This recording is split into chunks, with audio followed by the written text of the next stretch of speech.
Okay. Yep.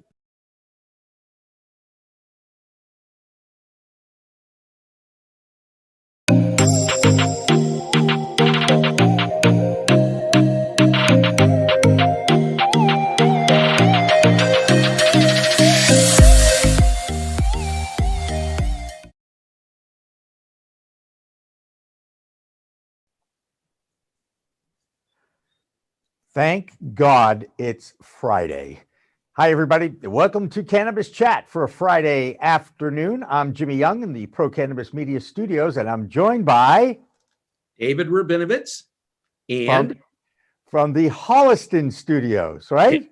The Holliston Studio, the COVID-free Holliston Studio. COVID-free, that's what it's all about. That's what we care about, among other things. David Rabinovitz, this is the Green Rush with David Rabinovitz. I'm just here to hold it together, I guess. I don't know. David, quite a week, and we already have Morgan Fox in our Zoom room. So why don't we bring in the communications director of the NCIA out of Washington, D.C. Morgan Fox joins me and David Rabinovitz. Morgan, thank you so much for joining us this Friday afternoon. Thanks for having me again. No, we enjoy it. And I can't wait to see the little toddler running around in the background. All right. I just want you to know I'm setting you up for it. So. Oh, no, luckily I've got her placated, so we should be good. What's your secret? Okay.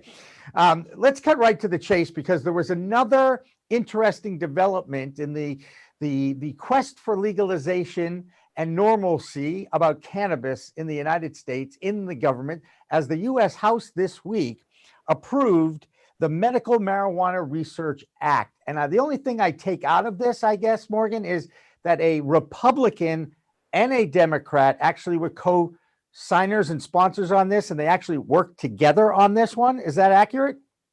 Well, I'm not too familiar with the exact working relationship there. What I can tell you is that the person that you're referring to on the Republican side, Andy Harris, is no friend of cannabis.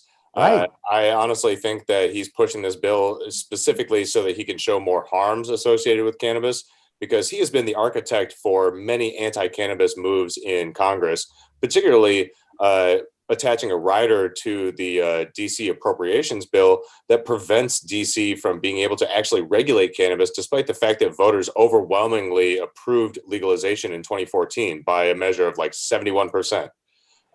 So, strange bedfellows. Regardless, I'll take it, because we do need more research, and we do need to remove the barriers to research that are currently the cause of multiple lawsuits against the DEA from people like Sue Sisley and Lyle Craker and others, because there has frankly been a logjam for the last 4 or 5 years since the DEA said that they would allow more research, and still have not approved a single additional producer. Only in Washington, D.C., and you're right in the middle of it. And that's why I love talking to you so much, to be honest. Can we read anything into this maneuver by Andy Harris? Is he trying to get reelected? Is he trying to appease his constituents? What do you think his motivation is?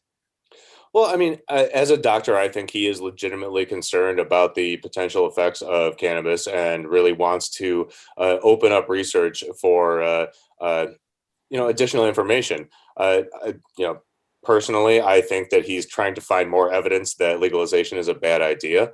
But that being said, all of the research that we've seen so far, and all of the public health studies that we've seen in both legal states as well as larger epidemiological studies, have shown that this is not a bad thing, and in effect is a good thing.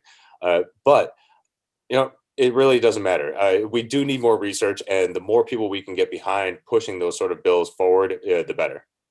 Absolutely. Anytime the two sides can actually work together, I feel so much better about our government. I know David Rabinovitz has at least 1 or 2 questions he'd like to run by you. So go ahead, David.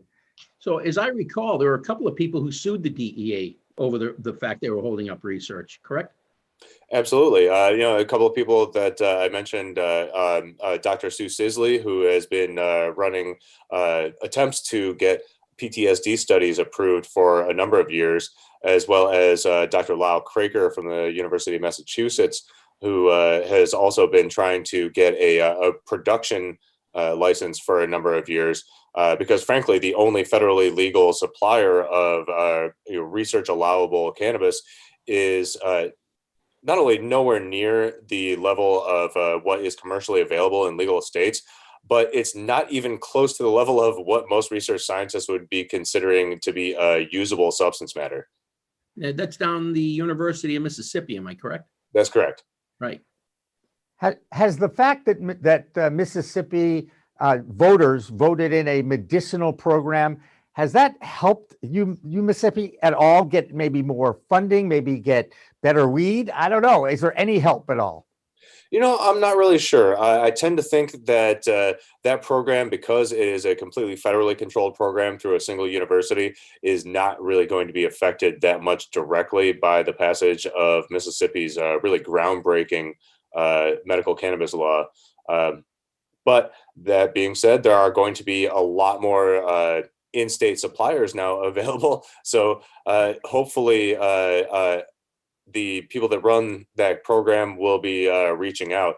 And if the Senate approves the bill that we were just discussing, they will actually be able to do so much more easily. I mean, the big crux of that bill was to allow researchers to be able to access the products that consumers can access in state legal medical and adult use programs.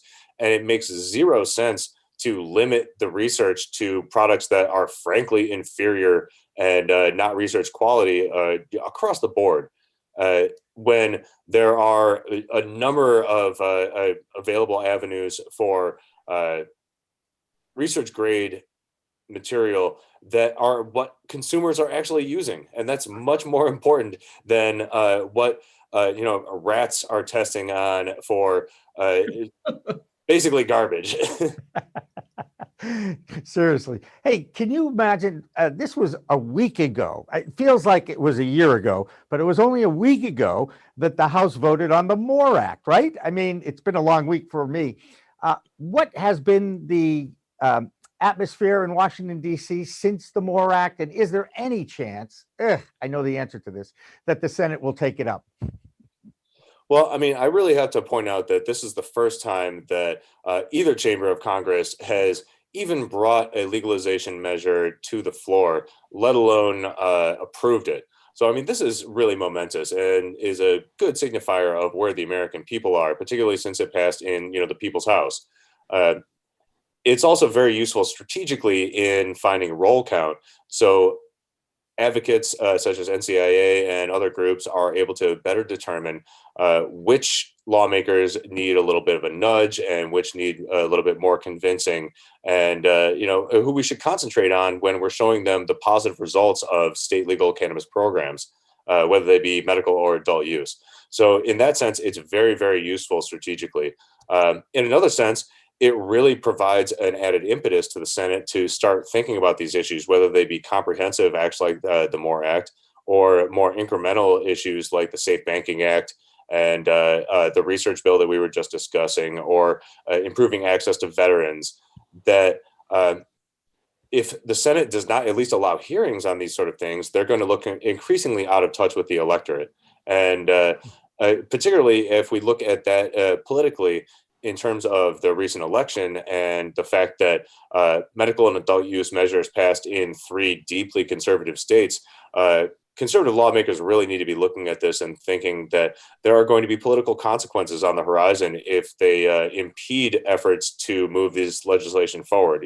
Maybe they're not going to get on board 100%, but if they stand in the way of it, they are going to suffer the consequences. And it's increasingly likely that they're going to be alienating a large portion of their base as well as potential swing voters. I'm Go sorry. ahead. There was an article within the past couple of days that looked at some of the jurisdictions where Democrats lost, and it determined that they think that they would have done better had the vote happened back around September or October before the election. And that marijuana was, the survey determined marijuana was a big issue in those areas. A number of people could have lost the election over the fact they didn't hold that vote. It really does look like the public is that much in favor. Yeah, the decision to postpone that vote, I think, was maybe a little bit misguided, but without really looking at some really granular polling data, it's difficult to determine whether that had an actual effect. The fact that frankly, fear mongering and heavily partisan messaging from some members of Congress against this vote was a little bit misplaced, I think, and it really is out of step with the American voter. And we're looking at besides the election, look at the recent Gallup poll that showed that 68% of Americans nationally support cannabis legalization, including a near majority of Republicans. And other polls such as Pew have shown a slight majority of Republicans in support. And when you really dig down into those that data, younger Republican voters are much more likely to support this. So really, this comes down to an age demographic issue where people that are more familiar with legal cannabis systems and more familiar with cannabis consumers are increasingly likely to support changing our laws. And the Senate really needs to get in step with their constituents. Yeah, well, every time one of these bills come up, even the stimulus, the Senate Republicans love to harp on how many times cannabis has been inserted into a bill. And they don't look at anything about how many jobs it creates, how much payroll tax revenue, how much health insurance, how many people now get covered. Right. That's one of the great things about this industry is if you want to make an impression locally when you're going for a license, you have to talk about what you're going to do for the citizens who are going to be working for you.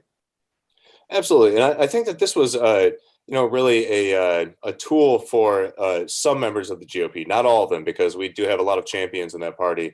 But it was an easy get for people to say like, oh, cannabis is mentioned more times than jobs in this or that bill. But the reality is that, allowing safe banking for cannabis businesses is a public safety and absolutely is an economic and COVID related issue. Both in terms of being able to limit in-person exposure, but also in terms of being able to protect small businesses and promote job creation. And the fact that this is being touted as something that is not related to COVID is frankly ridiculous. No, it's frankly the Republicans in the Senate. Anyway, and the fact that they count the word cannabis more times than jobs and can't quite grasp the fact that cannabis leads to jobs just boggles my mind. I don't know how you guys in Washington, D.C., your fellow lobbyists, if you will, can talk to these Senate Republicans. Do they even listen? I can't imagine how difficult it is to talk to some of these guys that have dug their heels in and can't understand the fact that cannabis can actually help a lot of things, including jobs and an economic revival. I don't get it.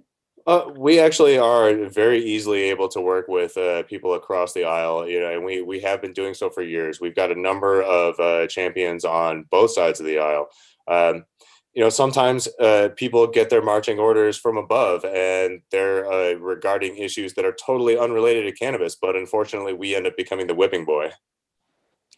All right. I got one more big vote that happened last week that, because the MORE Act passed, I'm not quite sure a lot of people understand that the UN Commission on Narcotic Drugs voted to remove cannabis resin from the category of the world's most dangerous drugs. That's a pretty huge, if it wasn't the MORE Act, this would have been a much more of a bigger deal, don't you think? It's not as big of a deal as we would like it to be. Okay. It sounds very good, and it is a positive movement in the right direction. It signals that the international community is starting to recognize both the science and the on-the-ground practical policy realities involving cannabis products. And it's also recognizing the fact that an increasing number of countries throughout the world are allowing cannabis in some form for either medical or adult use purposes. But it doesn't do enough to change what international policy is in order to relinquish us from, as well as many other countries, from the Single Convention on Narcotics, which the U.S. pushed really, really heavily throughout the last several decades. But that being said, I think that it is a really positive step in the right direction, and we need to go further. This gives us the groundwork to be able to move further on an international basis so that we can start reshaping our treaty obligations which, frankly, most countries don't really care too much about anyway, but they should, in some cases at least, maybe not in this one.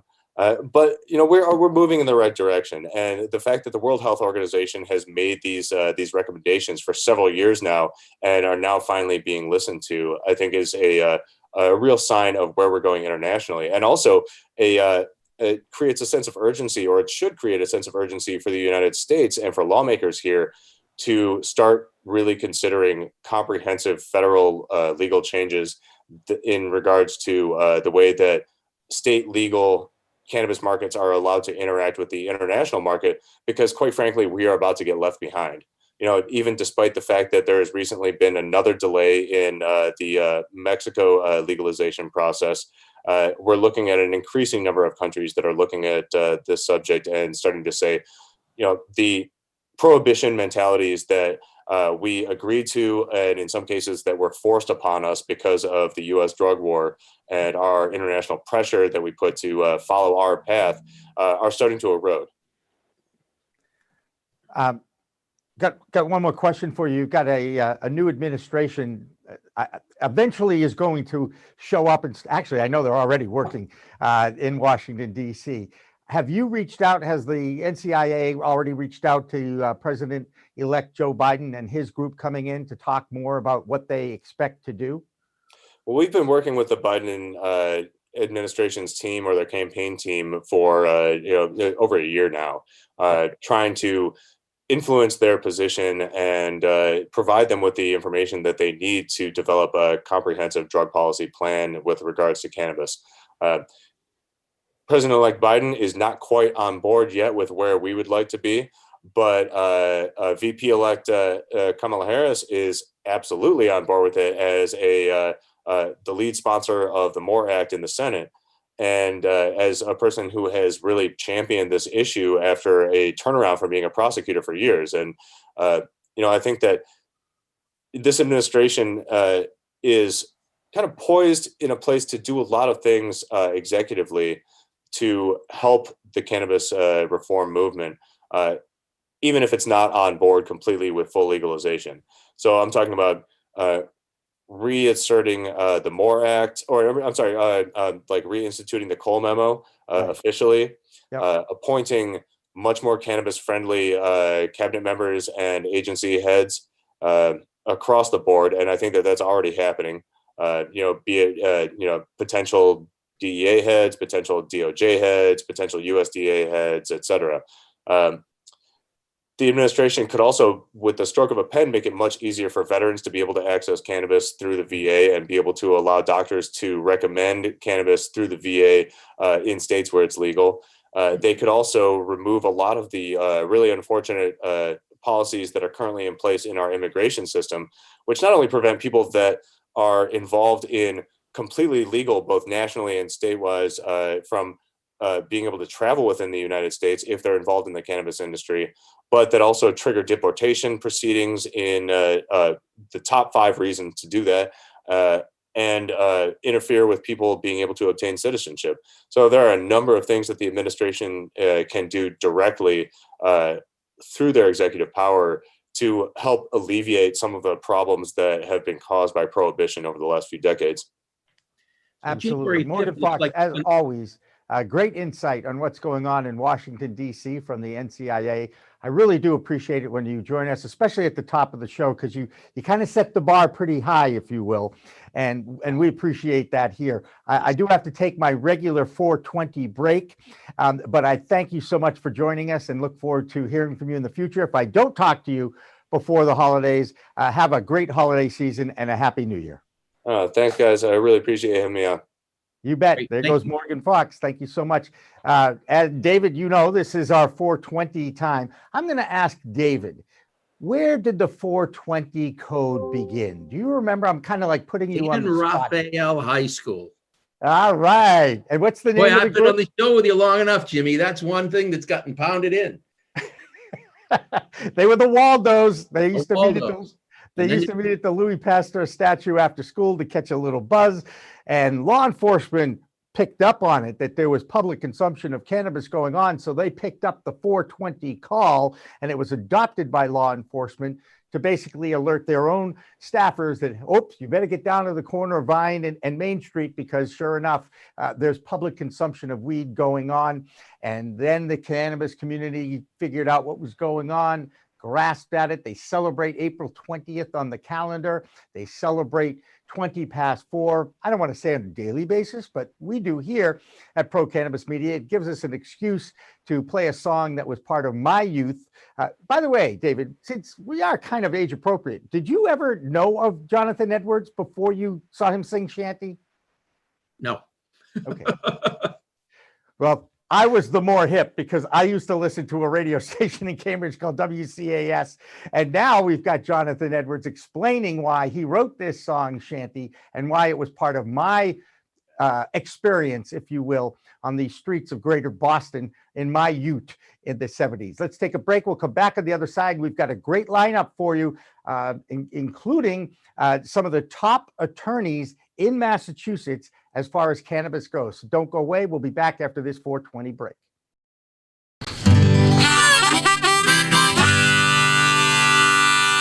Yeah, this is a tune that I wrote back in 19... I've forgotten.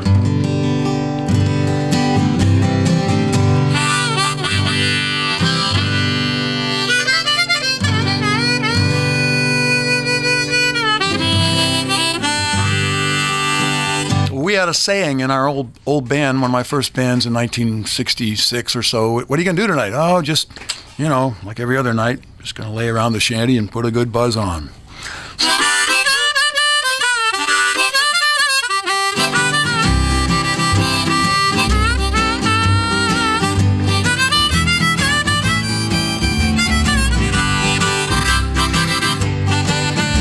Gonna sit down in the kitchen, fix me something good to eat, make my head a little high, make the whole day complete. Gonna lay around the shanty, oh mama, and put a good buzz on. Pass it to me, baby, pass it to me slow. We'll take time out to smile a little before you let her go. We're gonna lay around the shanty, oh mama, and put a good buzz on.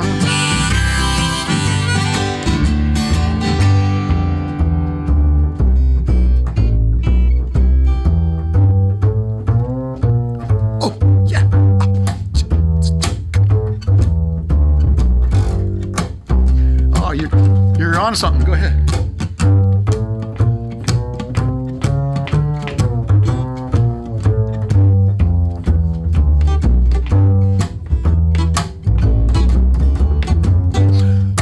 Rick Brodsky, everybody.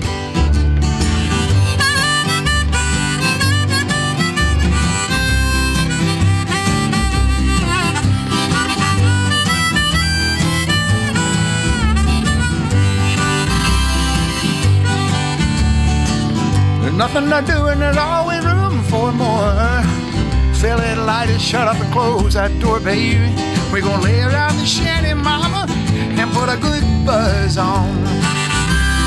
Take it, okay.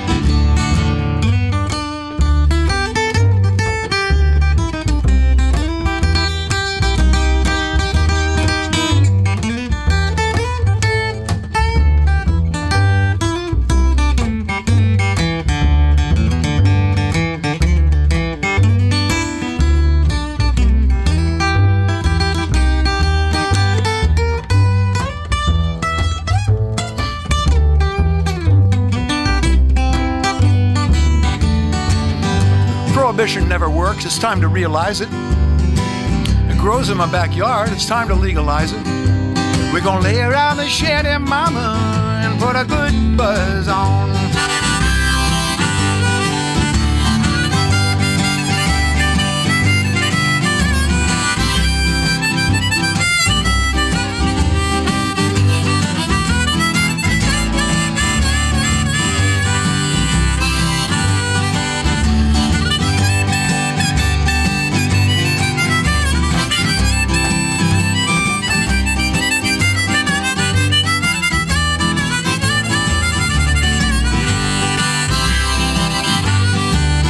I'm gonna sit down in my rented car. I'm gonna jam it into drive.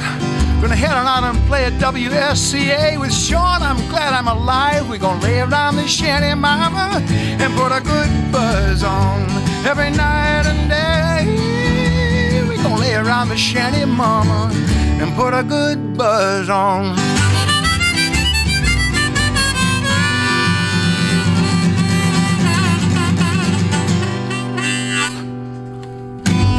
Nice. It's Friday. Take your Zoom call podcasts or webinars to a whole new level. Nurse Mark and the Hey. Green Nurse Podcast. We are here. That's right. PCM can animate your logo, add eye-catching full-screen graphics, and lower third identifying motion graphics. Look like the network. Act like the network.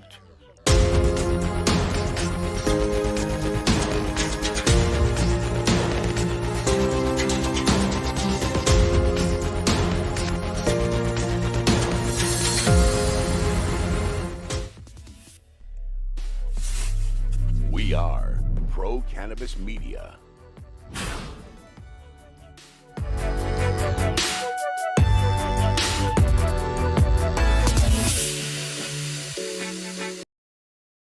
Back to Cannabis Chat for Friday afternoon. We call it the Green Rush, the business of cannabis with David Rabinovitz. And we are joined by two friends of Pro Cannabis Media. I think I can go out on a limb and call Valerio Romano, a local attorney here in Massachusetts, a friend, as well as the CEO of Leafwire, Peter Vogel, who joins us now. Thank both of you for coming in here on a Friday afternoon. Appreciate it.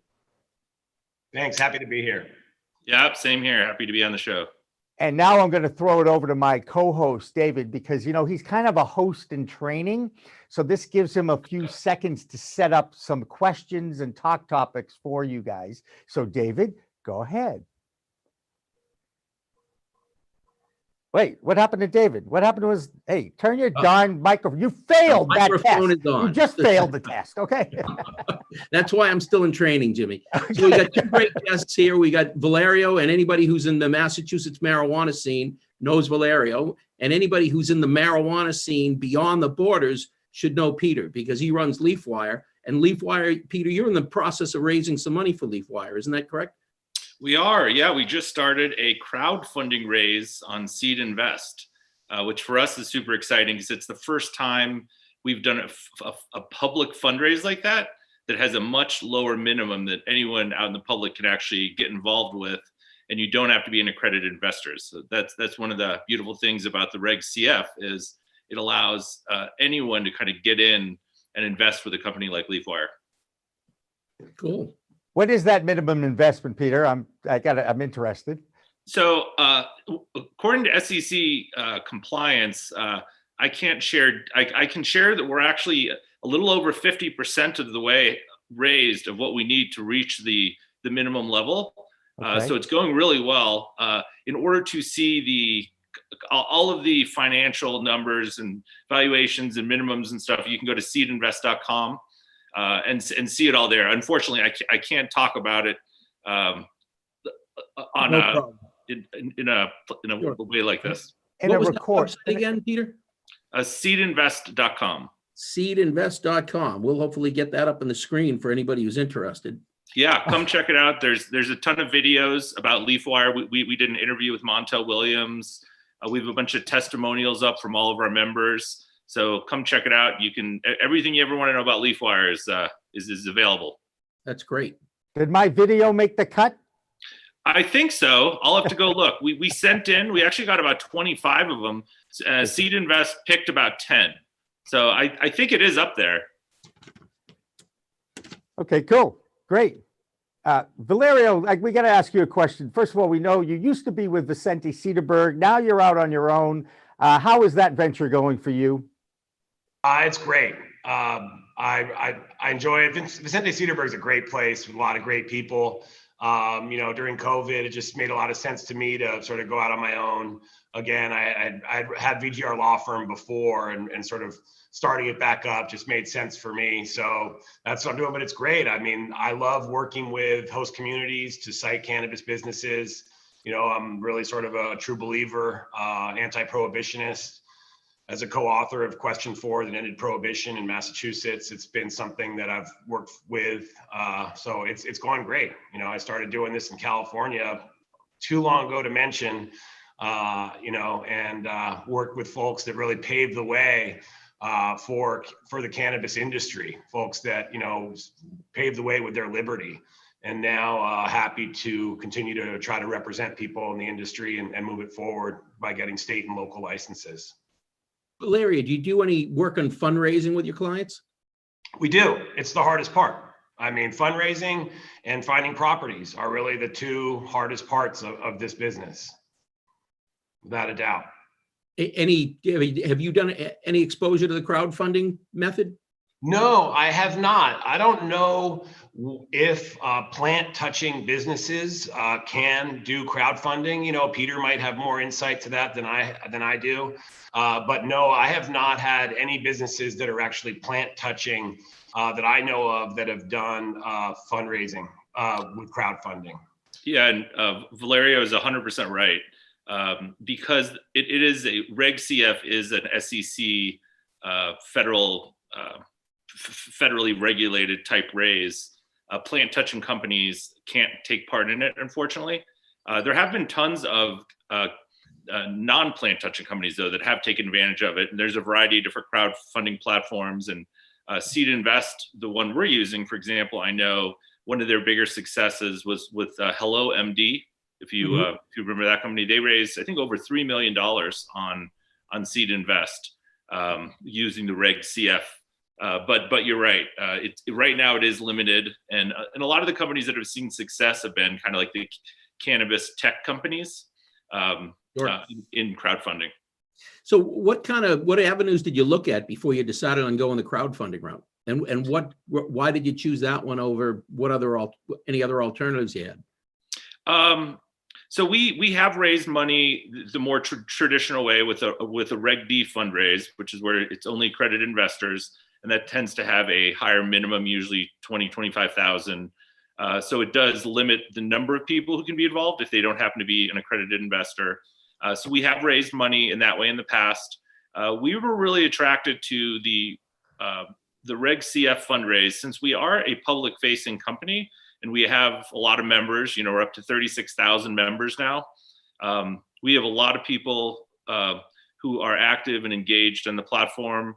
And we wanted to give everyone the chance to kind of own a piece of Leafwire if they want to come in and invest, give them a chance, which they may not have been able to if they weren't an accredited investor.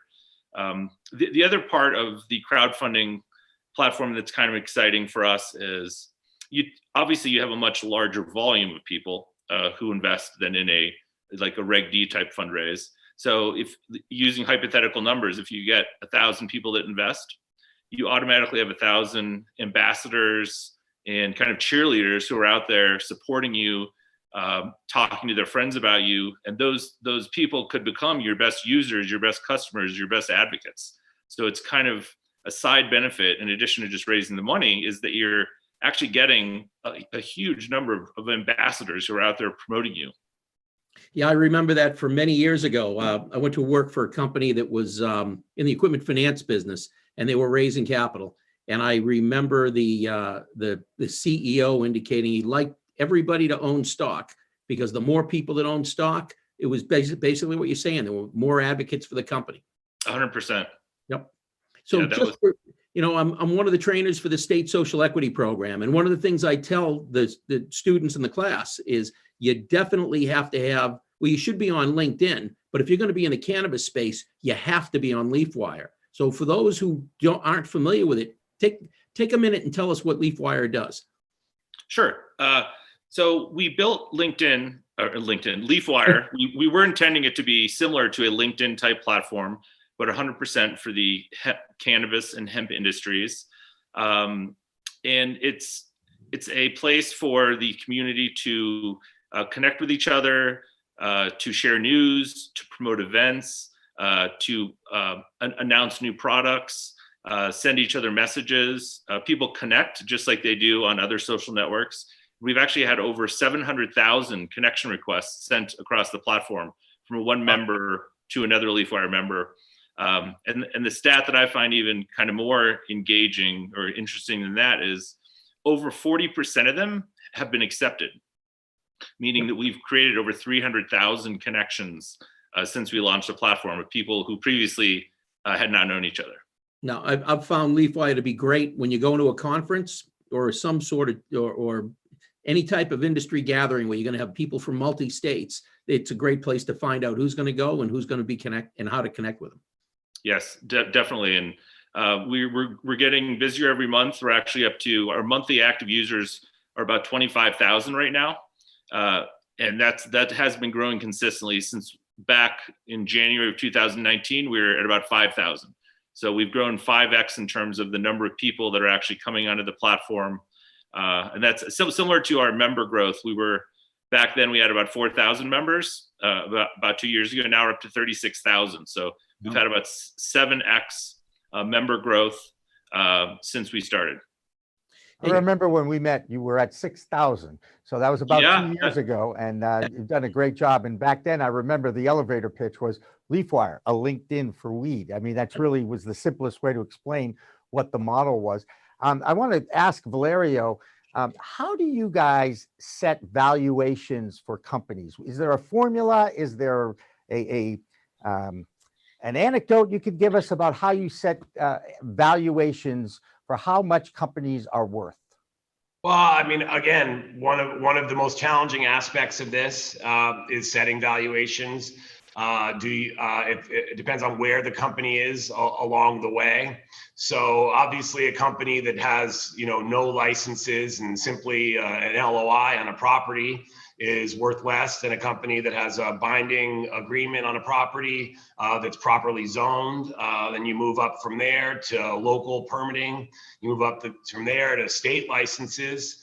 You move up from there to actually being open, depending on the jurisdiction, if you're open for retail versus cultivation. I mean, right now in California, given that it's harvest season, you have cannabis going for $600 a pound. In Massachusetts, it's still north of $4,000 a pound.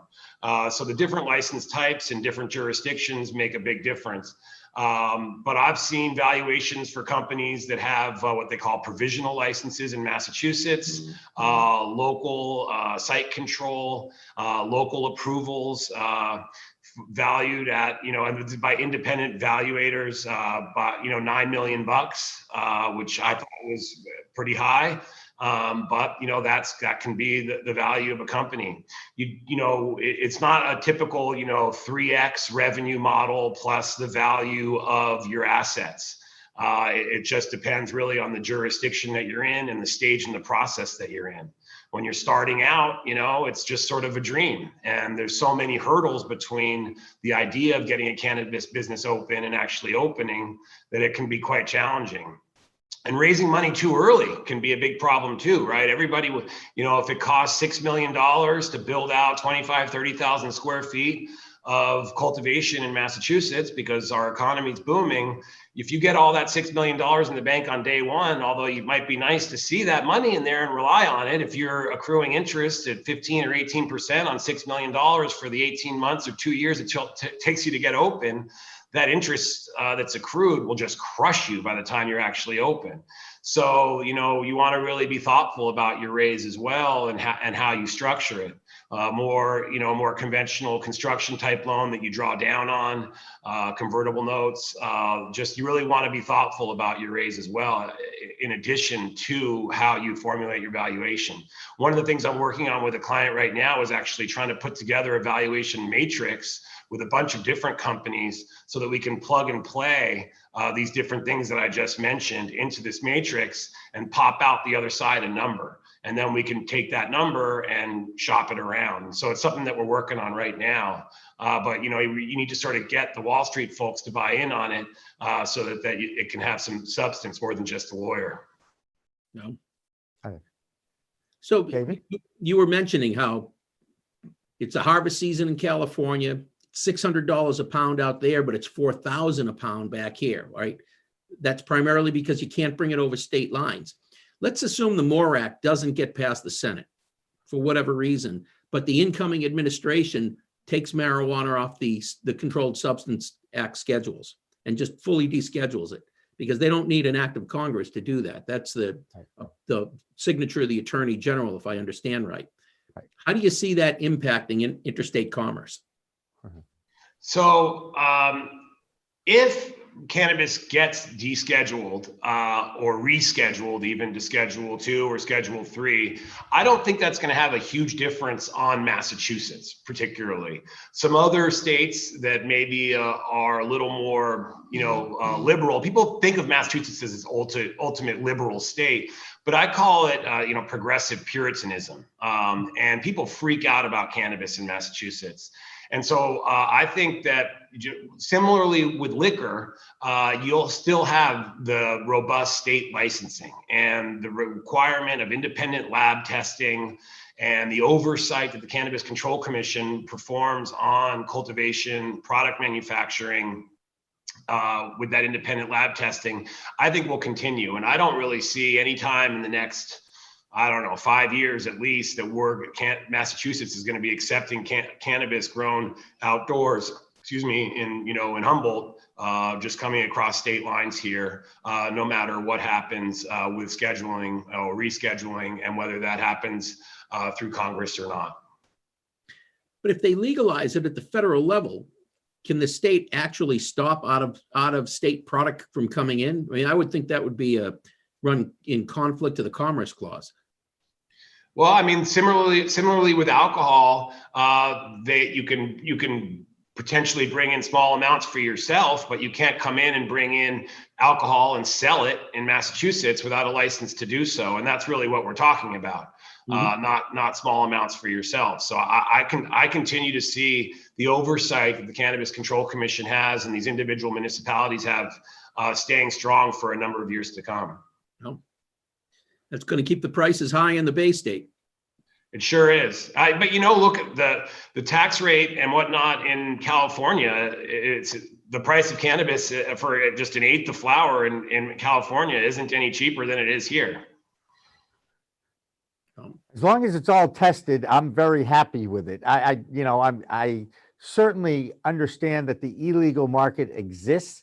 It's flourishing because at least now they know the prices that they have to undercut just by using a little Google search and getting online and seeing what the prices are at the various legal dispensaries. The whole idea of legalization, I think the big picture was to perhaps have that illegal market go straight and become legal. I have not seen any evidence of that yet. Do you guys think you're going to see that? I'll let you take the first crack at that, Peter, if you'd like.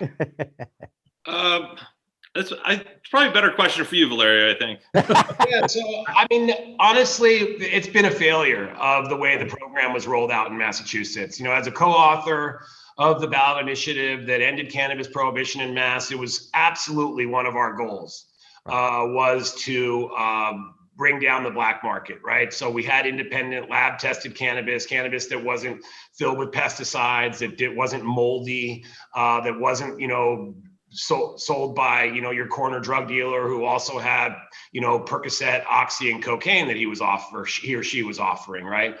And so that was sort of the goal, but it hasn't worked because the price is so high, right? We have effectively a 23% sales tax on cannabis off the top, plus the incredible cost to actually get into the business that needs to be earned back. And so much like economic empowerment and the social equity program that there was a lot of lip service paid to, the attack on the unregulated market, I don't like the word black market necessarily, the unregulated market has been a total failure. And we still have a long ways to go before we can actually bring that into the hands of the regulated market. And that has a lot to do with price.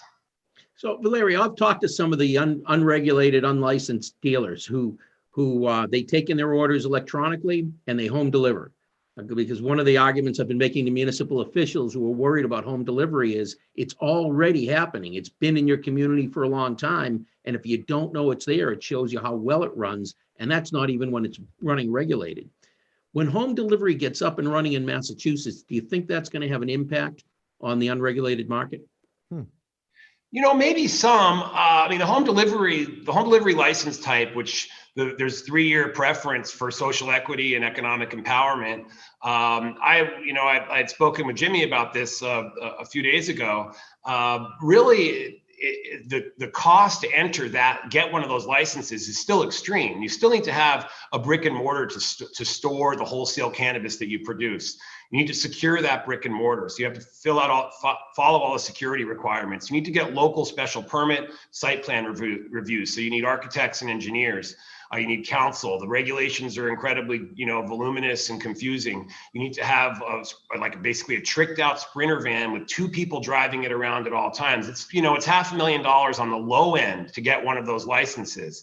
So it's not like we're just opening up a whole new license type that people can hop in on for the next 3 years and really knock out the retailers that exist now. So I don't think that it's really going to really hurt the unregulated market as much as maybe it should or we'd like to, because the barriers to entry for that still exist. Now, it's nice that the Cannabis Control Commission has eased up on the application and renewal fees, but that's only a couple grand. It's just a drop in the bucket. It's a nominal discount when it costs you, $500,000, $700,000 to open on the low end, and then you're paying 2 employees to deliver 1/8 of cannabis. And so it's nice, but I still don't see it making that much of a dent in the problem that remains. I think you could look at California as a model that has delivery, and that hasn't done anything to, shrink the black market there, which I think most people think is 3 times the size of the regulated market. So, yeah, so I would agree. It's actually it's an interesting topic though, because Colorado just started looking at delivery again. We've been recreationally legal for 6 years and still don't have delivery. I'm not even sure what the mindset is that has prevented that from happening, but we're finally again talking about it now, and it's up for discussion. So Colorado may finally get delivery for the first time. Well, I know in Massachusetts, we originally had 5 commissioners. We will have 5 again. We're down to 3 right now. But 4 out of the 5 voted against the law that they were regulating, right? It's sort of like, the current cabinet and that the White House appointed, and so when you have folks that are regulating something that they didn't really like in the first place, delivery, I know, was a big problem for some of them, and I've spoken to them about directly. The concept that somebody could just buy a bunch of cannabis, store it in the back of a van, and sit in the middle of Boston, wait for calls, and then shoot over and deliver it, which would be the efficient way to do it, is not allowed. And so because that's not allowed, we're not going to have it, be an efficient option for delivery, unfortunately. Well, imagine if we got to the point where it's like that, and you could put somebody on a scooter and they're running through the streets of Boston, getting to people's homes and dropping it off. I mean, now, the way we used to buy cannabis back in 1992, in California, but that or earlier, but that certainly, Massachusetts is regulating it thoroughly, and there's a lot of positive to that too.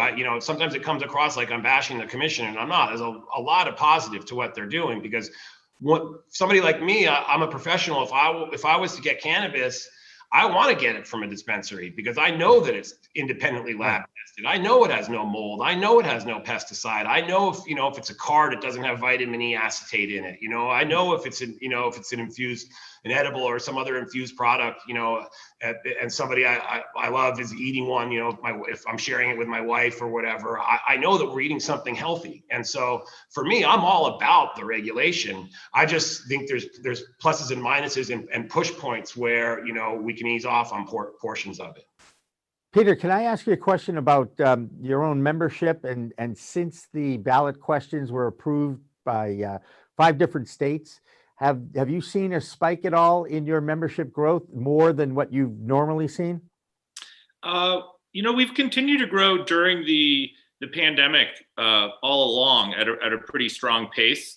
So it's not necessarily different than it has been, but I think right now online tools and platforms, things like Zoom, things like Leafwire, are, I think, super important right now more than ever, just because because everyone's at home, people can't meet in person. One interesting thing we have seen though is that we used to be about 50-50 in terms of how people access Leafwire, whether it was via mobile phone or desktop. And now we're at about 80-20 that are on a computer versus a phone, which makes a lot of sense. Right. Many fewer people are going anywhere. They're not traveling or they're not leaving their house. So more people are hunkered down in front of their computers now than ever. And that means they're probably approaching it for a more thoroughly professional reason as well, as opposed to just kind of like flicking through it on their phone. But when they're looking at it, they're absorbed with it. It would seem to me. Yeah, I think it's true that you can do a lot more on a computer and having a bigger screen, having the ability to kind of like see things more clearly, bigger images, more text than on mobile phones. So I would agree that people using things on a desktop are likely able to get a lot more functionality out of it. Yeah. David? Back to me. Okay. Yeah. This is your training. Come on, this is your It's my training. So I guess we're now into talking about the delivery. I think I'm trying to think of how to put this into a question. So I'm very involved with a lot of teams that are trying to get delivery up and running in Massachusetts. And while it sounds like a great concept, and hopefully a number of them are going to get licensed, what they're running into with established players who are playing very hard, and it's basically side agreements that you'll either not show up and we'll run your operation for you. You'll have 51%, but we got full operational control. And when the 3 years is up, we get to buy you out. So you'll stand there like a shill. Have you run into much of that, Valerio, or you can't comment on it? Well, so, as far as I can tell, when there's a law and somebody sees a gray area, I always think that's a black area, right? And I think that the spirit, and certainly when the new regulations come out, the fact is that the economic empowerment applicant should not only just be a 51% shareholder, but they also have to have a significant level of control over the business. And there should not just be a stand-in for the business. And this goes back to sort of the difficulty in fundraising for any one of these cannabis businesses in Massachusetts. And so how does that relationship work? How do you create that relationship between the folks with the money and the folks with the preference for these 3 years? And a lot of that has to do with security, right? How are you going to secure that loan? And when you think about how you're going to secure the loan, you can't secure it with the license, because without the license is non-transferable without permission of the Cannabis Control Commission, because of all the background checks and everything else that goes into it. So you secure it with the property. But the property has to be, built out with actual security. It has to have a climate controlled vault in it.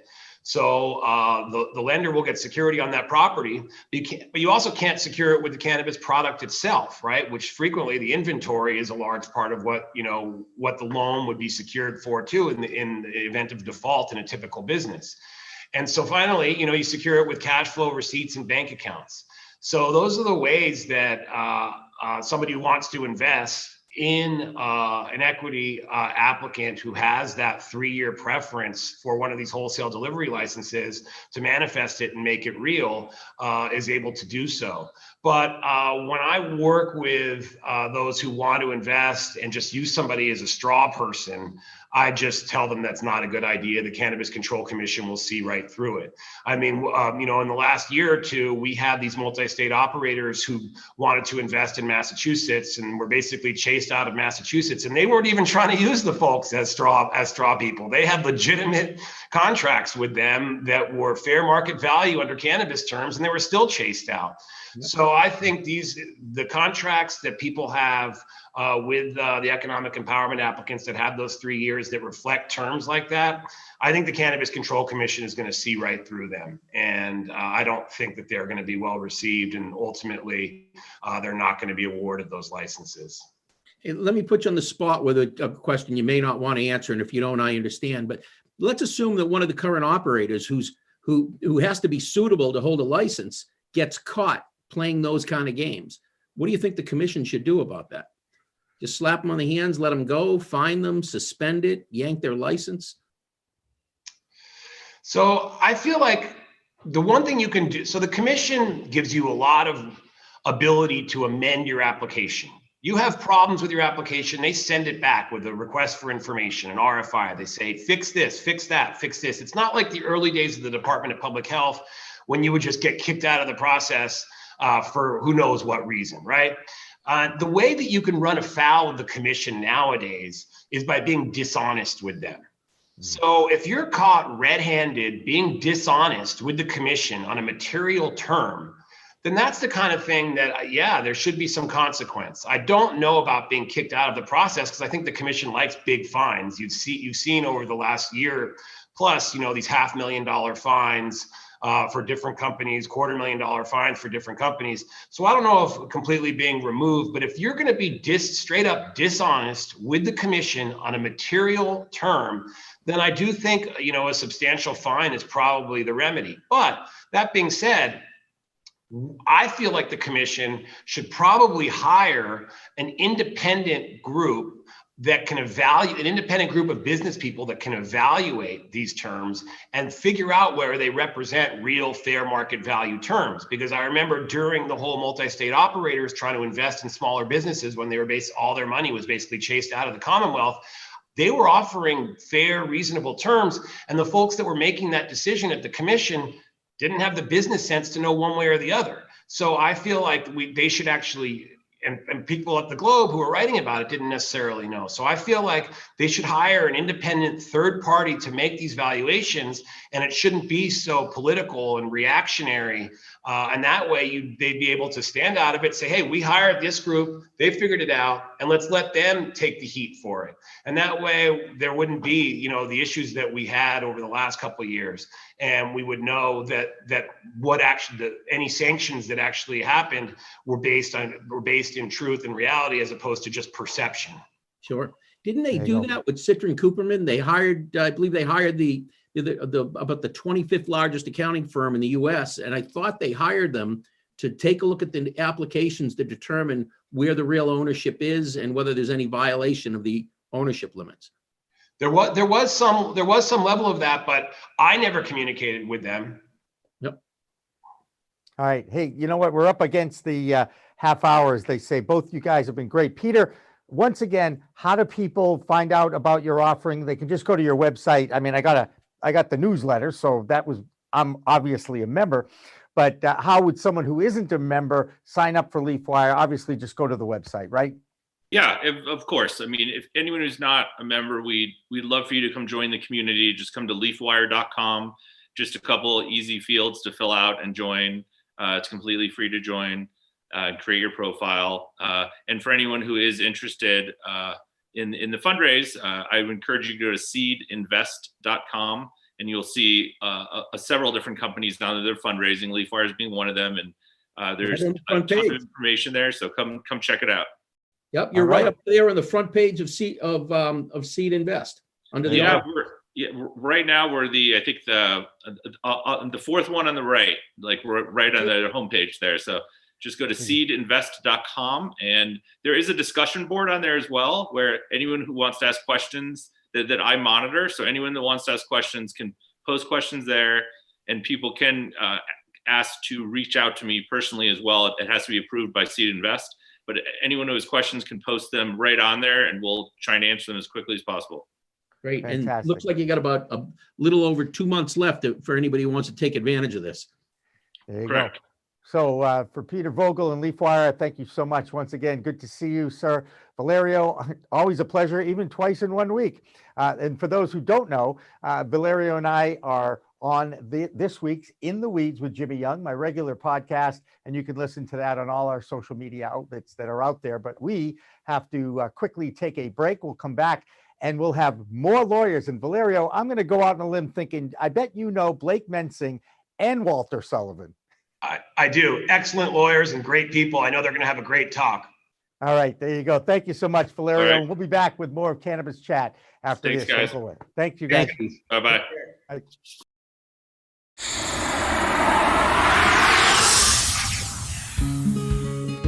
getting into accounting actually started when I was younger. It's a funny story. My grandparents used to watch us every summer, me and my sister, and my grandfather owned stock in the company that he worked for, the electric company they had worked for forever. And he retired, he would check that stock price every day. So it'd be something fun that I would do with them. We'd look at the newspaper, I'd check the stock price with them. And I think that's where my love of numbers came in. And it turns out that I didn't even realize this when I picked accounting as my major. My other grandfather, my father's father, was an accountant as well. He was much older when I knew him, so I didn't realize he was an accountant, but I guess it kind of runs in the family.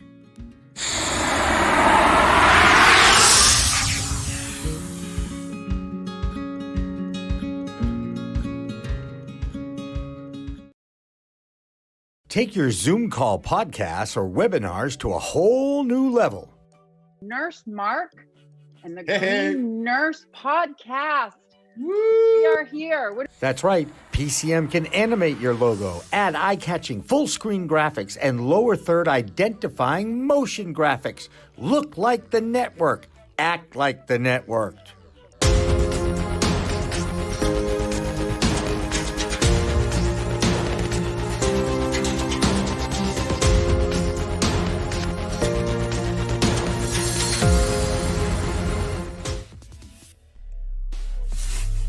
We are Pro Cannabis Media.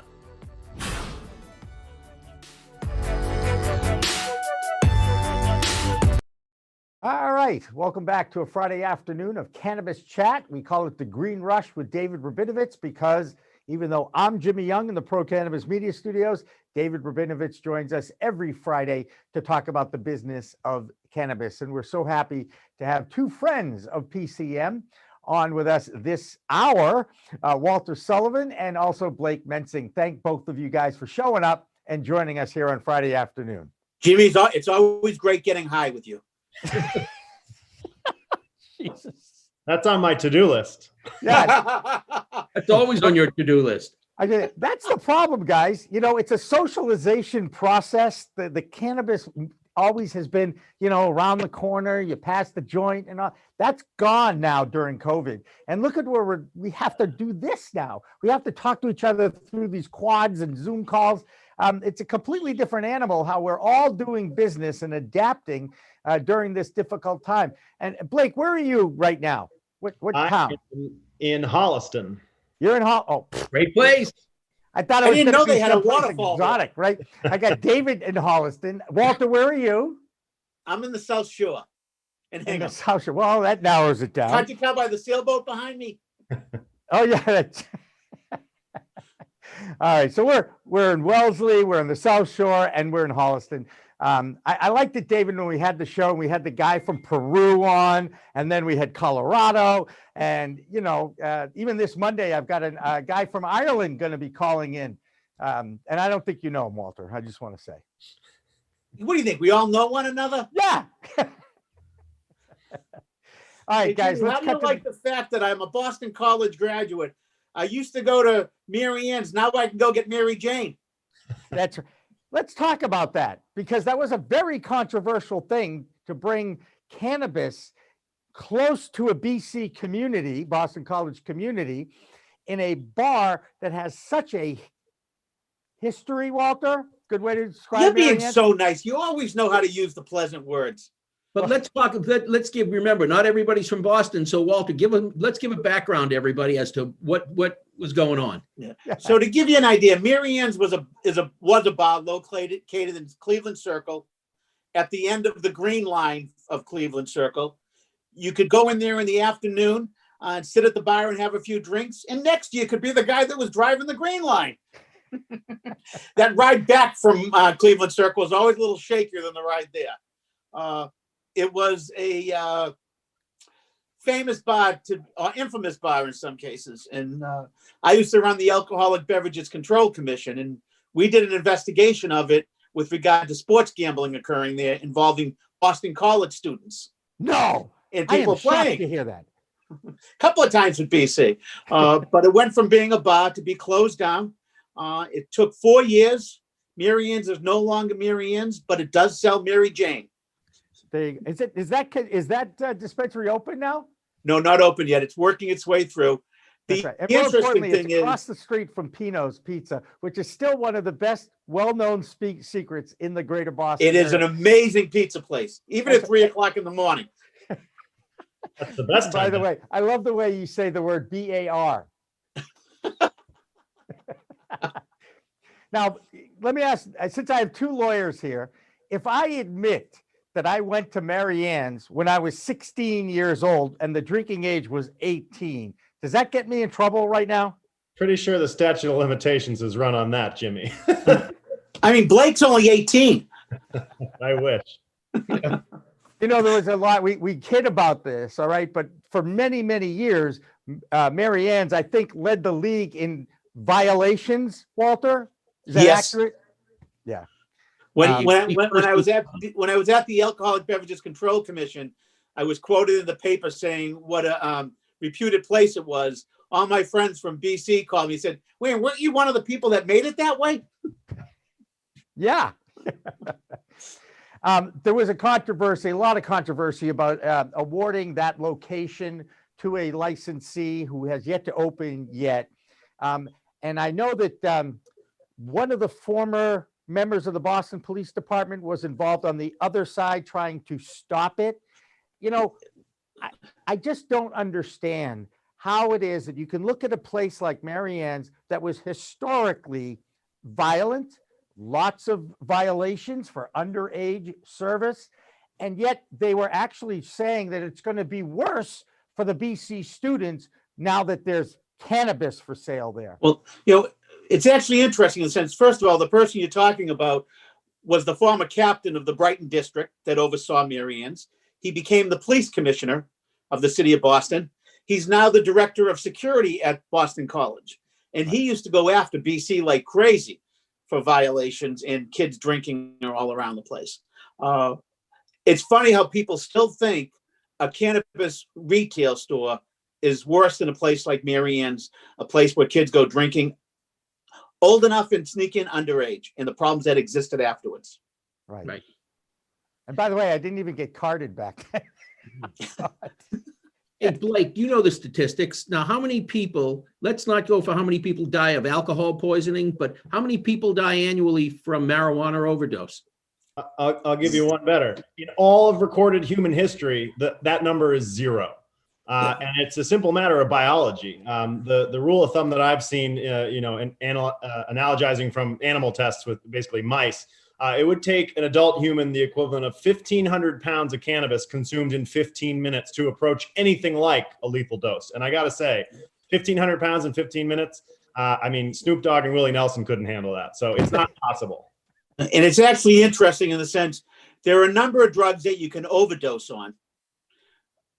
Marijuana and cannabis not being one of them. Jimmy gets mad when I say marijuana. But there's only one drug that you can die from withdrawals, and that's alcohol. Yeah, and that was actually the governor's logic for deeming liquor stores essential. And the fact that adult use retail, withdrawals, quote unquote, wouldn't kill you meant that they weren't an essential business, which I found to be the height of irony. One can and does kill you, the other doesn't. So clearly the one that can kill you should stay open. It made absolutely no sense, and it really bothered me when it happened. It's still going to be a mark that I will not forget about the current governor in Massachusetts, who for the most part has been okay. But when he did that to the adult use, personally, when he did that to Kobe Evans and Pure Oasis, I got really mad. They had just opened up like 3 weeks before, and then they had to shut down. And it just bothered me. It bothered me. Sorry. As we're going to get into our conversation, the hard part here is these entrepreneurs that are burning through money like crazy trying to get opened, and how many years they've had leases. But yet we let that happen, but we'll let a liquor store open up right away. Right. Yeah. Well, look, that's a difference between 1937 and 2020 and having 70, 80 years of false propaganda, myths and lies. And a lot of people are still, and guys, we're in the space. Blake, you've talked about this, and Walter, we've talked about this. We still fight the stigma almost every day, don't you? Very much so. Blake? I've gotten some really, the best comments I've received are in the community outreach meeting hearing, where of course anyone with a voice gets to voice their opinion, and I'm fine with that. But yeah, I've been called a dope pusher. I've been threatened with physical violence, and I always go back to, hey, we are trying to sell a plant. If you don't want to consume that plant, hey, guess what? You don't have to. So it's as if we're proposing, a live kitten skinning factory. That's the level of ire I've seen. And it's just, completely incongruent to the actual impacts. But I think it's going to take a little bit of time for people to realize, the sky doesn't fall when cannabis comes to town. And, shocker, cannabis was there beforehand. You're just now getting to benefit from some of the tax revenues. It's completely logical to me, but.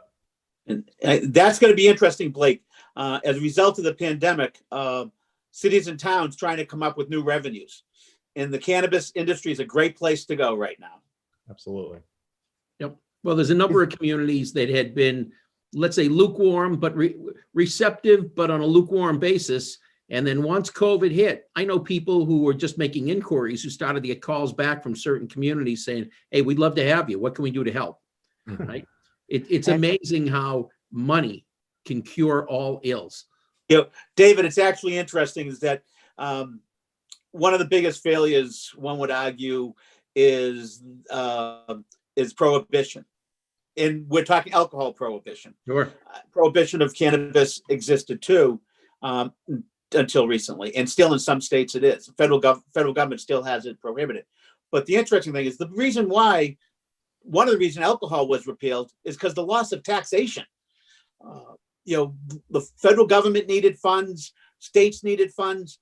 So why not bring alcohol back? And I think cannabis, which does less harm, is clearly a great way, especially for communities that don't have a commercial tax base, to bring in a cannabis business that not only creates the tax base relative to increase in real estate value, this 3% sales tax, the community outreach, and a number of other things that truly can benefit a community with very little harm, if harm at all. I don't think there's been any recorded harm at all. Once we got past the traffic jams and too many people congregating on people's lawns, which that was for a couple of months in the very beginning of the program when Massachusetts, the first state east of the Mississippi to legalize marijuana, that first week people drove up from Georgia to buy weed here, right? Once things subsided, when new stores open, I try to track some of the data. I can't even find it in the news because it's just so blasé. Oh, another one opened. I think there's about 90 stores open in the state right now. I'm still dealing with issues of communities talking about traffic. You don't hear anything about traffic anymore, but they keep coming up with it. I'm giving communities lists now showing where the stores are located, where they're going to be located. How can there be traffic? You don't hear about it. But that's one of the big pushes they have is traffic and people hanging out outside. You've not heard those stories probably in a year now. No. Well, I will say this. Blake knows better. Go ahead. Good, Blake. I didn't say anything. No, but you know better about traffic and how people. The common refrains are traffic, parking, security, and my favorite. What about the children? Well, they're not allowed in the store. That's what about the children. It's an adult use product for a reason. And by the way, it's up to the adults in the room to educate the children. And I love these stats, guys. I know you know both of them. Washington State and Colorado, the last 10 years, teen use has gone down, correct? Correct. Yes. I say no more. When you tell a teenager not to do something, what does the teenager want to do? That's what I did. That's what I did. Yep. That's right. That's what we did. Don't touch the stove. It's hot. But what does that mean? Oh, that's what hot feels like. It's natural. Now that it's not, condemned against the law in some of those states, the teenagers are like, what do I need to, big deal. I mean, it's just not, it's just amazing to me. It's a medicine. And you know what? If adults explain that this is a medicine, a plant medicine, not a drug. This is another thing that I'm starting to harp on. I think Walter will like this too, kind of like what I don't like to say, the M word. you have to be able to understand that this is not a drug issue, it's a race issue, and it's about a plant. And I think the more people look into the research, the history, and the story behind it, they understand that more now. Do you guys agree? Are we starting to see any breakdown of this stigma? I know we face it all the time. It's still out there because I think it's an easy way to go. So but are we starting to see a change at all? Yeah, so I've done probably in the neighborhood of 75-ish community outreach meetings all throughout the state. Obviously, the last few months, those have been digital. I was sort of not concerned, but expecting more participation because it's a lot easier to click a Zoom link than, schlep to town hall or wherever the thing was being held. So what I found is actually the opposite. People aren't tuning in because they've got to deal with the rest of their lives. But yeah, the biggest sort of the marker for me is I ran a community outreach meeting in Belmont. And I grew up not too far from Belmont and sort of had them pegged as, that's going to be full of, really smart people who are really angry about cannabis. The only people who participated specifically welcomed us to the town. I was blown away. They said, we're really excited to see what you can do for our town. And had you told me that 2 years ago, I said that there's no chance that would happen. So yeah, I think the absence of catastrophes is the ammunition we need to say, see, the world doesn't end, or maybe it is ending now, but it's not cannabis's fault. So I have noticed a little bit, although I definitely have still, felt some judgment. What, of course, the people judging me on my cannabis consumption don't know is that I don't care one bit what you think of me in terms of my cannabis consumption. I compartmentalize it. I think like any responsible adult should do. If I'm working, I'm working. If I'm getting high, I'm getting high, and never the twain shall meet. So yeah, judge me all you want. It's on the clock and off the clock, right, Blake? I mean, isn't that how it works? I actually had I was flirting with a law firm and was sitting, across the table from an elder statesman, I'll call him. And he kind of had this Bill Belichick, glower on his mug the whole time. And he said, I think we would take a very dim view if you were to consume cannabis with your clients. And I said to him, do you ever have a cocktail with your clients? He said, well, oh, sure, that's different. I said, how? And of course, I did not join that firm, but I didn't want to. Anyway. What was his answer? Did he come back with an answer? He just said it's a wholly different ballgame. And so then I pushed him and said, yes, it's much more dangerous. I don't understand your issue here. Right. And he said, well, you don't lawyer high. I said, no, I don't. Do you lawyer drunk? And he said, no. I said, well, I don't see the difference there. So anyway, you're more likely to go out with a client and have a couple of cocktails and get drunk than you are if you have if you decide to join to smoke a weed together. And I think that's really an issue, is that they don't understand that. When I ran the Alcoholic Beverages Control Commission, I did a training. I brought people in to deal with the issue of problems with drinking. And the woman got up and talked, and and she said, how many people know someone that's an alcoholic? The only ones in the room that didn't raise their hand were the people that work for Budweiser. How many people do not know someone that's an alcoholic? And the woman talked about how she was an alcoholic and she was a sales rep, and how to go out. Like, how do you go out with somebody, with a client, and not drink when the client wants to drink? Because when you start, if you don't order a drink, you're questioning their sobriety. She would have to go to bars and order a 7 and 7. The bartender would know just to give her 7 up. So here we have exactly what Blake said. The elder statesman saying, oh, well, how can you do that? But I'll go out and have a couple of drinks with somebody. Yeah. The double standard, is ubiquitous, right? From the governor's decision on banning that we discussed earlier. And yeah, I've actually joked internally with my staff, and obviously I won't do it for legal reasons, but I've considered drug testing my staff. And if they don't fail, they don't keep working for me. So I'm not going to do that. I don't care if they consume cannabis, but I think it helps inform, at least your connection to the culture. And you don't have to, put words in your mouth that sound foreign. Like, if I go to a mechanic and say carburetor, they know that I don't know what I'm talking about. Well, it's actually interesting. I used to run the Massachusetts Commission Against Discrimination and Reasonable Accommodations, especially when medical marijuana came to be. They test positive. They have a right to use cannabis as a medicine. Right. You really can't do anything about it as long as they're not high when they come to work. And here are people, they're going to get terminated because of using cannabis. But then you have people that are using OxyContin going to work and they're not questioned. I also practice employment law, and I was at a bigger firm doing employment law.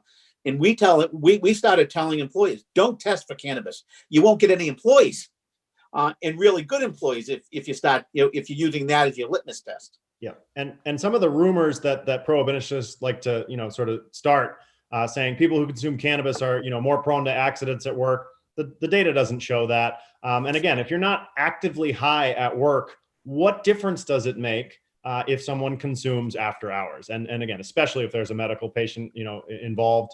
The Barbudo case really reaffirmed that a couple of years back.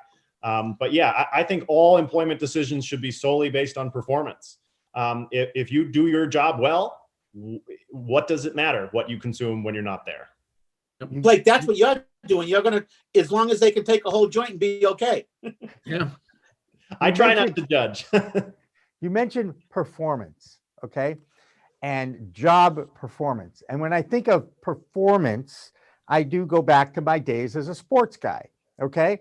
And I can't tell you how many athletes now that I've talked to have all admitted that they had been using cannabis while performing. And now my question is, there are some out there, certain strains actually, that can actually improve your focus, and that may improve your performance. But have you ever heard anybody refer to cannabis as a performance enhancer? Walter? No. But you get thrown off the team for testing positive. Yeah. But not as much as it used to be. And MLB stopped testing for it. There's a couple, NBA doesn't even want to talk about it, that. So, I mean, they've made a lot of progress as far as the acceptance.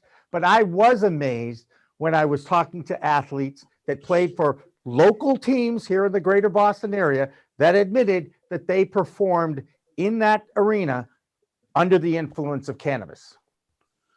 Jimmy, in the 60s, the Red Sox would have coolers next to them and drinking beer while they were playing.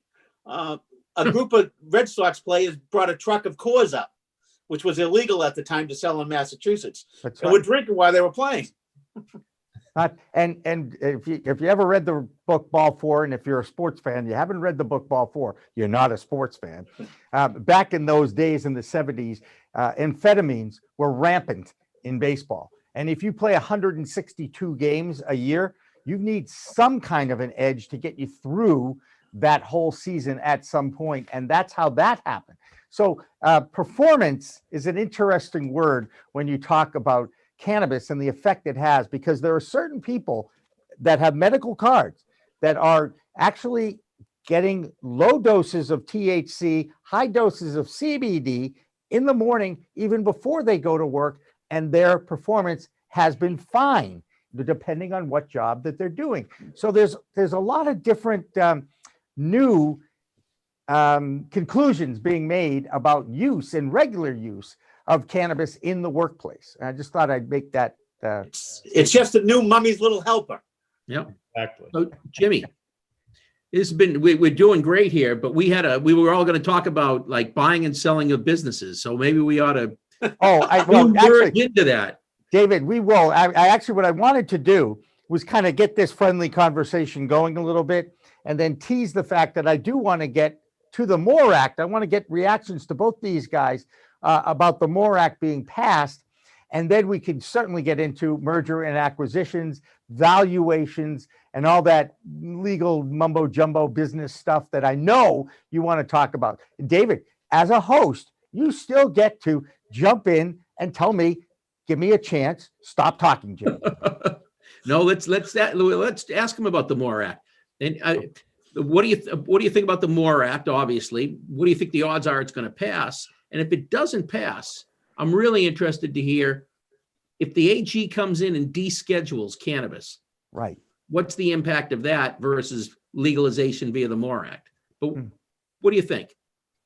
Sure. So I'll confess at the outset that I typically start paying attention to law once it's all the way law. I am aware of the MORE Act. I just don't know every nut and bolt of it because it's not finalized. So, politically speaking, I'd say it's got a snowball's chance in hell of passing if the Senate stays as currently constituted. The January 5th, I believe, runoff in Georgia may change things. It's a huge step in terms of momentum to have it pass the House. That cannot be overstated. It's a big one. People affirmatively voted to say, yeah, our prohibition of cannabis was wrong and let's fix it. So, every bill loves to have this acronym that spells another word. So, the R and E in MORE, as I recall, is, reinvestment. I can't remember the E, but in any event, expungement, exactly. So that part is great. The biggest thing that stuck out to me, and this is from reading articles on it, is that it would apparently preclude the entry into the industry from anyone who had a cannabis felony. That is a continuation of the problem to begin with, because the people who have the most cannabis convictions are the people who got disproportionately enforced against based on racial animus. And if you look back in the history of why cannabis was prohibited, it wasn't because it was bad. It was because they wanted to other certain groups of people, hippies and African Americans and other people of color. And then they weaponized that. So to have people with, this scarlet letter that doesn't get wiped away and prohibits you from entering a federally, legal enterprise is outrageous to me. It's sort of akin to the states that legalize and then they say, oh no, you can't have any home grow. What?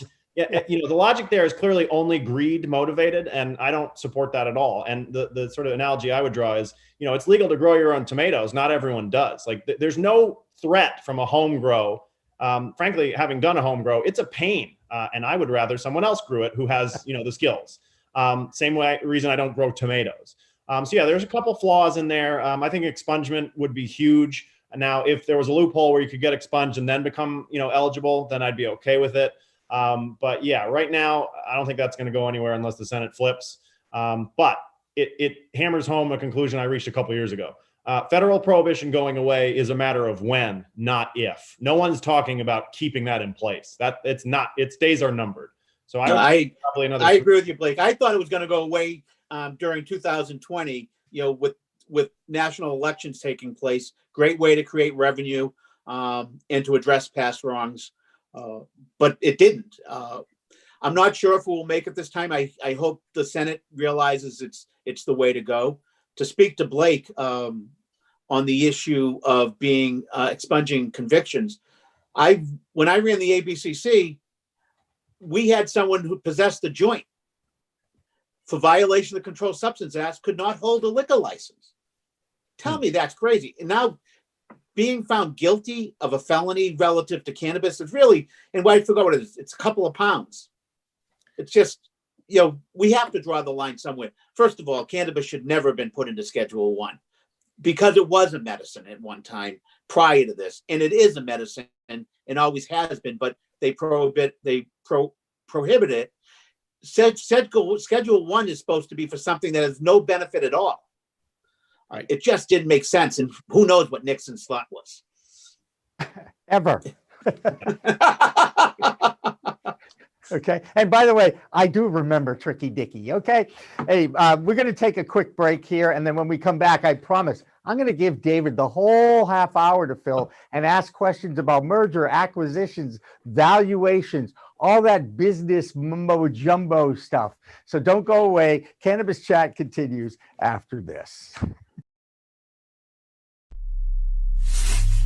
We are Pro Cannabis Media.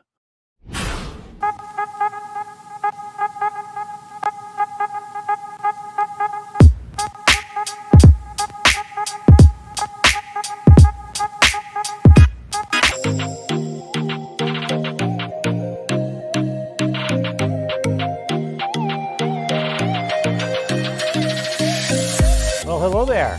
Here we are again, another live stream from the new studio of Pro Cannabis Media. This is Cannabis Chat, and I'm Jimmy Young.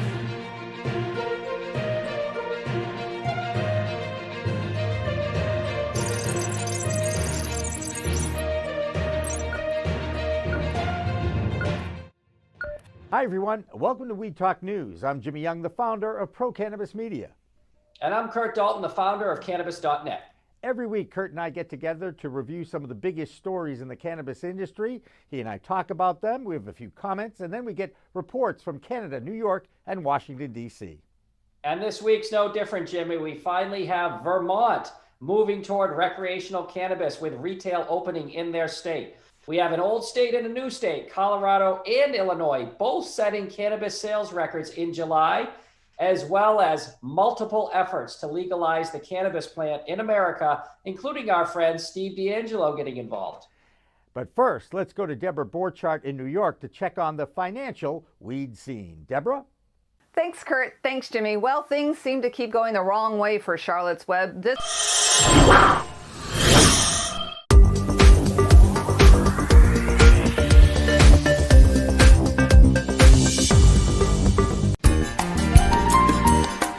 Whoa, Jimmy Young, in the weeds on the water this week. We've got the CEO of Kushko, Nick Kovacevic, with me. This guy has built his little company in 6 years from $2 billion in sales to $145 million in sales. We can get this thing to be fully legal here in the next few years, I believe, but it's going to take far longer for the stigma to change.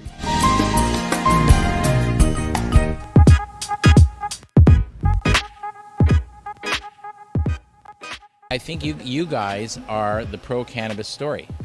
And I love pro-cannabis media.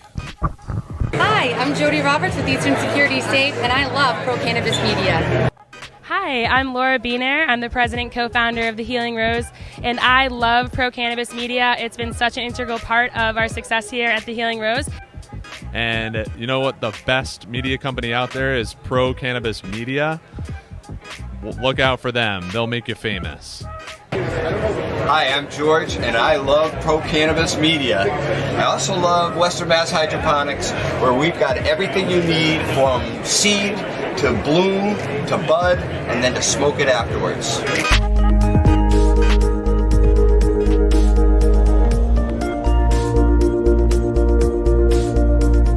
Take your Zoom call podcasts or webinars to a whole new level. Nurse Mark and the Green Nurse Podcast. We are here. That's right. PCM can animate your logo, add eye-catching full-screen graphics, and lower third identifying motion graphics. Look like the network. Act like the networked.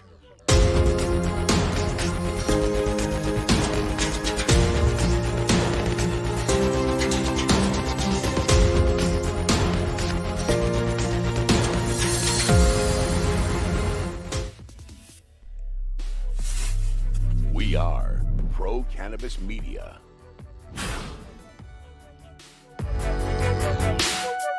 Hey, everybody, welcome back to Cannabis Chat, The Green Rush with David Rabinovitz, which is me, Jimmy Young, and we got our two great guests with us today, Walter Sullivan and Blake Mensing. We've had a great discussion for the first half hour, twisting and winding our way through. But what we really wanted to talk about today, which is why we brought these two experts in, is selling your cannabis business. What do you need to know? What prompts people to sell? Here in Massachusetts, we have a lot of people who've gotten to the provisional license stage and are just stuck there. And what we're learning is there's a lot of people who've run out of capital and may start looking to simply sell. And then we've got other operators that are realizing maybe it's not what they really expected. So we're going to ask two of our experts, what prompts people to sell? What do you need to do? How do you get ready? Who do you need on your team? That sort of thing.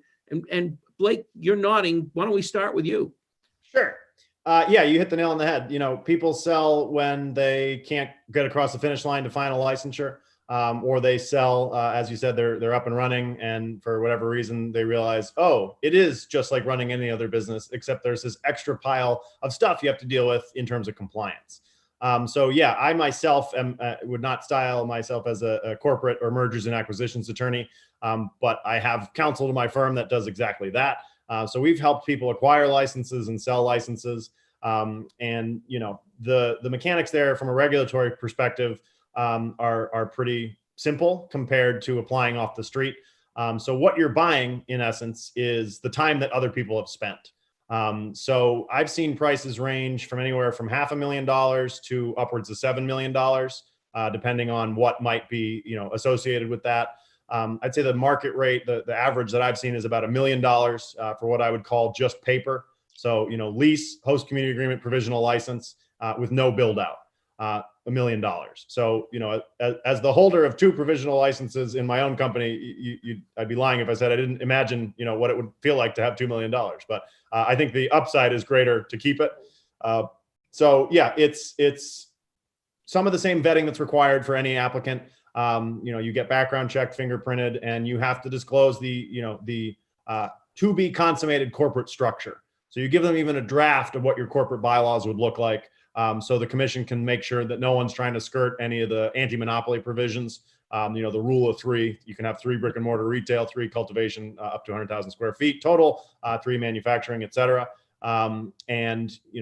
The sort of downside that I see to filing a change of ownership, change of control application is, unlike when you apply to the commission, where there's a statutory clock that will run once they deem your application complete, which is 90 days, it's open-ended when you apply for a change of control. So you can apply and twiddle your thumbs for however long the commission wants to take. And you can be the squeaky wheel and keep prodding them, but they will go at whatever pace they choose. And if your structure is super complex, I just did a change of control about 2 weeks ago where, it is not at all, fishy, but there were about 7 entities involved and it made my head hurt.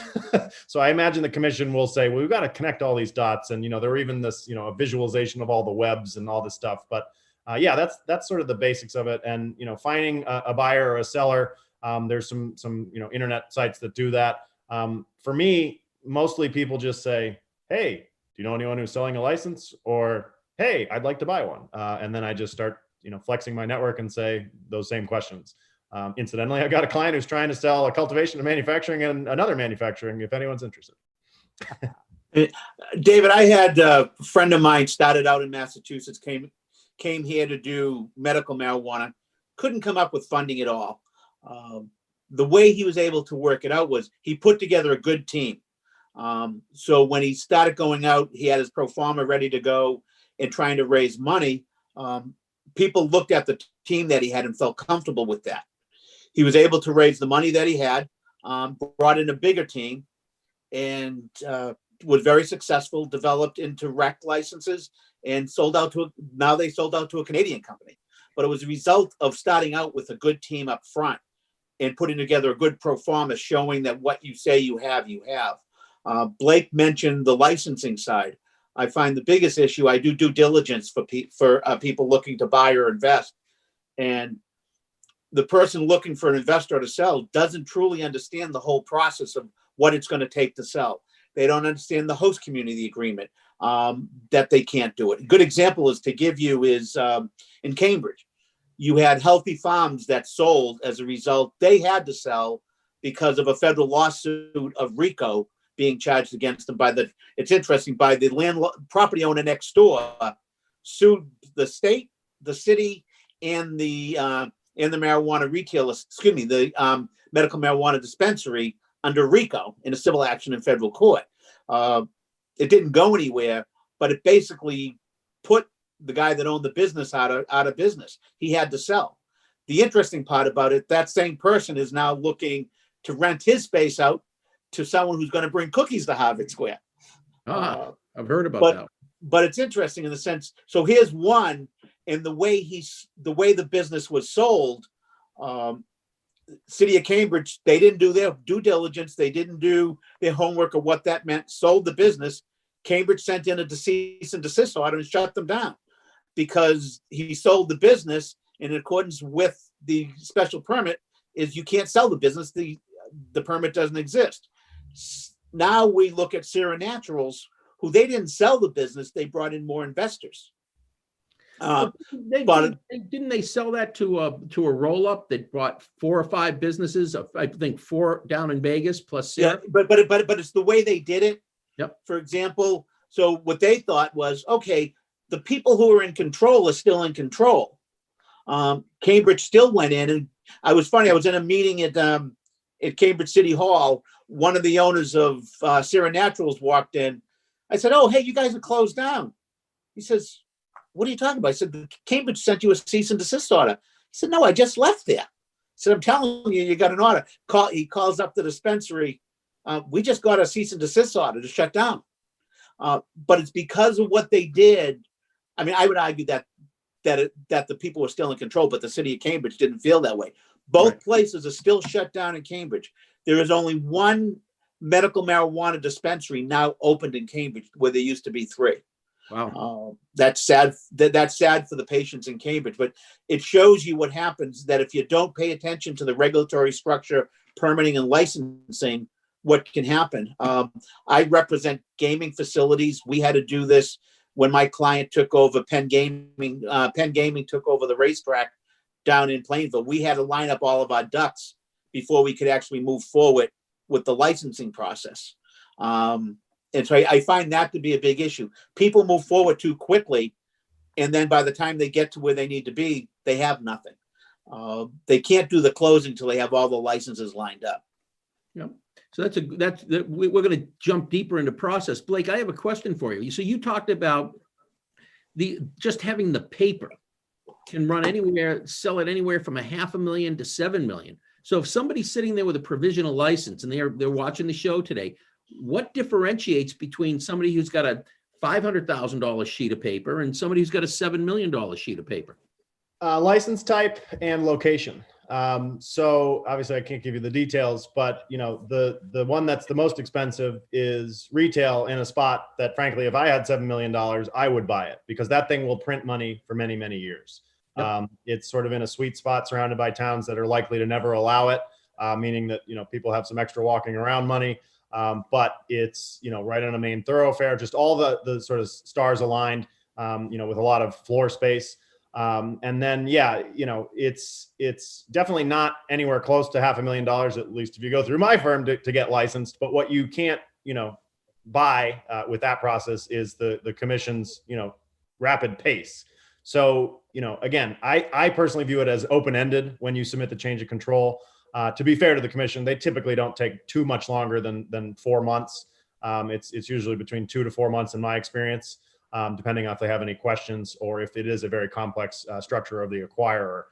But yeah, I'd say retail would probably, a very ideally suited one could fetch a lot. Cultivation, you wouldn't want to spend more than $1 million, I would say, unless there's a significant infrastructure build out started. And once you get to provisional, you're eligible to submit your architectural review form and legally swing a hammer. Most of the industry basically builds out before they're a licensee, and the commission, sort of says, great, as long as it's compliant, we're not going to make you, decommission it or anything. But if it's a cultivation and it's got the HVAC ready to go, odor control, any security, then clearly that would be sort of a line item on the sticker price. I've seen different stages, and clearly sort of the easier acquisition to do due diligence, like Walter would do, is when they have a track record, a profit and loss history to say, here's how you're doing. And then of course the acquirer would imagine, either maintaining that trajectory or saying we can do it better and make more. But yeah, most of my acquisitions and sales through me, at least my firm, have been for pre-operational entities. So pre-operational means it's just paper. What are you seeing, if you had to rank them, what would you see as the most valuable license class and go down from there for the getting traded? Yeah, in the short term, I'd say retail is going to be the easiest to wrap your head around, because you the infrastructure for a retail, you should be able to build that out yourself for less than $1 million. I'm sure that varies. It requires less physical infrastructure because they're smaller spots. And things do end up costing money. The stocking your shelves for the first day, that costs a couple $100,000. But long term, in my opinion, a manufacturing license in Massachusetts would make the most sense. The simple reason being, when federal prohibition goes away, I think it's going to be tough for people growing warehouse weed in this state to compete with people who are growing on 5,000 acres somewhere where it's climatologically appropriate. And especially with federal prohibition, that could open up international trade. And I don't want to be an indoor grower with 100,000 square feet of warehouse trying to compete with, weed coming in from Thailand, Colombia, Mexico, places where it can grow all the time and for very, very cheap. Yep. I just had this discussion yesterday with somebody. We were talking and he said, I can't understand why they would pick growing in one environment over another one. And I said, think about it. You can grow outdoors or you can grow indoors. But if you already have 1 million square foot greenhouse up, now you're talking about marginal cost. And if you look at the quality and the marginal cost, is it really that much different growing in a greenhouse versus growing outdoors?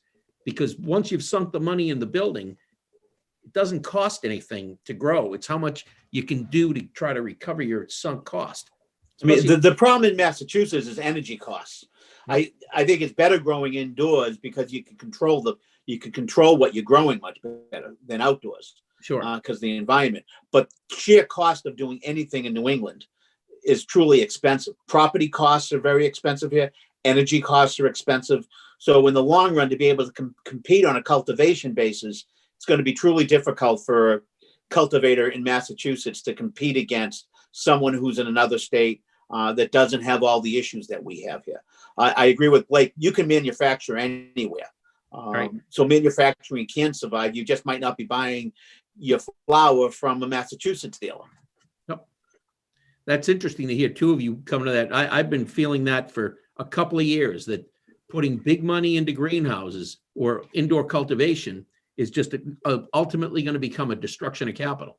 I mean, think about it. American is permitted down in Freetown for 1 million square feet of cultivation. Right. And what I think, like, what do they got? 36,000 square feet built right now. Yeah, and I think they only have one tenant. So yeah, and I think it just hasn't taken off. Yep. Yeah, I don't. Have they started the second building there? I don't know. I don't know. I know it's 36,000. I don't know if that means it's opened, but I know the company that's doing the building. I think they did 16,000 square feet first, and now they're doing the next. So the project is designed to be able to add on. Yep. And so each segment's differently. But you haven't seen people going down there to sign up to get 36,000 square feet out of there. And the place is already permanent. Right. Let's talk about somebody who's either got the license or they're operational and they want to sell. What's the first step they need to do? Where do you start? I think they got to do evaluation of what it's worth. I mean, right now, I mean, from your businesses anyways, is that any business you sell, you got to have a succession plan. And I think you should really bring someone in who can evaluate your business and look at it, make your plan as to how you're getting out, and then look to sell it. And understand as like Blake said, understand the licensing, understand everything that you need to do to sell that business. Yeah, absolutely. You're going to be speaking to likely an uneducated audience, whether they have experience acquiring businesses in other states or of other types. It doesn't matter. There are enough quirks in what Massachusetts does. Walter alluded to the special permit. If you swap that out in terms of who owns it and you don't tell the town, that becomes null and void. On almost every single special permit I've ever seen, it says this is non-transferable. Even going back a step with the host community agreement. Most of them say this is not assignable without the town's written consent. And from a town perspective, the level of vetting they do for companies and people, for an HCA varies widely. But I don't know. I don't see any reason why they would say, this particular group, unless they had some horrible track record of non-compliance somewhere else, wasn't, worthy. And the way I think of it is kind of like, if you're a commercial real estate guy and you buy a building, you're buying the tenants too. You buy their leases, and yeah, you can buy them out. But I sort of think of it in the inverse. If the town has quote unquote bought the building, that is the entity, what difference does it make to them who's in there? They still have to follow the same set of rules locally and at the state level. And if you don't comply, you lose your license. So, I don't think anyone really buys this thing and says, we're going to cut every corner. At least I can't imagine anyone. No, Blake, we talked earlier. That's the problem, is the stigma, is that a liquor license can go from A to B, same location. It's not the issue about the location. It's does the person of good character and fitness to run the business? This isn't about a special permit. Special permits usually run with the property, not with the user. And that's Blake's point. Well, the property's already been vetted. People don't have a problem. but look at the roadblocks we put up in front to get this industry moving forward. So how do you think in the scheme of things, if retail is the most attractive license, and I can understand why, because they're the hardest to get locations for and get through the licensing process, how do you think home delivery is going to factor in there? Is home delivery just going to be like manufacturing or cultivation, or is it going to become a very valuable license class? I think that will be valuable. I think at the end of the exclusivity period for economic empowerment and social equity folks, it's going to be acquisition city. And frankly, some of the operators today, again, I can't give any specifics, but I've seen deals, put forth EEs and SEs that are, the only way to put it is they're predatory. They'll say, we'll put you up as the figurehead. Basically, everything the commission says don't do, I've seen proposals. And I said, from my perspective, I'm like, look, the numbers are great, but if the commission won't approve it, it's not worth the paper it's printed on. I'm sorry, keep going. But I was going to say, I think on a lot of those, Blake, you're going to start to see. I saw a contract today for a side deal with an established operator, and the gist of it is they're saying you'll come in as the licensee, but we're going to have absolute control. We're going to run the thing, and as we improve it, we get more and more ownership. Ultimately, we will then be able to buy you out once 3 years is up. David, it's funny. You use the word side deal. Yeah. And I had clients, well, we're going to do a side deal. I said, there's no such thing as a side deal. This is a highly regulated industry. You start doing side deals, you're out of business. And I convince clients, I'm telling you, don't do it. You're going down a road that's going to get you in big trouble. Right. But people do side deals. Yep. What I find, but dealing with the delivery license, give you an example, and Blake said this earlier, towns calling saying, look, we kind of want your business now. There are a number of cities and towns that are now, they still don't want retail inside their town, but they're amending their zoning ordinance to allow adult cultivation and manufacturing. If I was a city or town looking for revenue that does not want retail in a town, I would push to get a delivery business in my town because I still get that 3% sales tax. Right. But they can't deliver in my town because we don't allow rec. So you can get the best of both worlds for a city or town. Blake, I thought if you host a home delivery operator, you're opening it up for home delivery in your town. I think that's correct. So you can have a brick and mortar ban, and actually I may end up challenging my town. Yeah. We have a retail ban. I think it's absolutely nonsensical that the government would try to say what I can have delivered to my house, because, if I'm a medical patient, I can have cannabis delivered to my house. If I'm an adult, which I am, my wife might disagree, but, I can grow 12 plants in my house. So you're not preventing me from getting cannabis to my house. You're not preventing me from consuming cannabis at my house. You're just saying one particular group of people can't bring it to my house. So that logic is paper thin, and I don't think would withstand scrutiny. What public interest would you be protecting?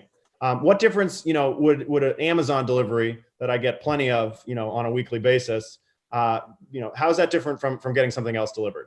It's not your property. It's my property, and I have a state right to consume cannabis.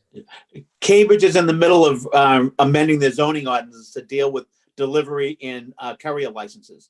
And at the planning board meeting, the members said, hey, wait a minute. I somewhat understand the wholesale delivery where you actually have to have a building here. But what are we doing regulating couriers? We don't regulate Amazon drivers from coming into our town. Why are we regulating these people that they should be able to deliver anywhere? Yeah, they were very quick to punt that one back to the city council. Then they seemed very, very pro. Why are we messing with this? Let's just get it done. Right. Absolutely. Should I talk now? Go ahead, Jim. Oh, Jimmy, you're here. So, David, you did a fine job. I just want to say, being the teacher in the room, if you will, you did a fine job. You kept the conversation going. You asked good questions. And the most important thing for any interviewer to do, and everybody, if you happen to be watching or thinking about starting a podcast, listening is the most important thing you can do in an interview. So with that in mind, I listened to all three of you talk, And I am going to throw out one quick question, and then we'll wrap it up. There's only one solar dispensary in the state of Massachusetts, Solar Therapeutics. I think it's down in Somerset, right? Why aren't there incentives for growers to have more solar growing? And after all, you guys all put this out there, the cost of electricity is so expensive. Wouldn't it make sense to have more solar grows? Well, very much so. Yeah. Well, there are incentives. I was going to say there has to be an energy and environment leadership rating criterion you can aspire to. Basically, you need a year of data to support that.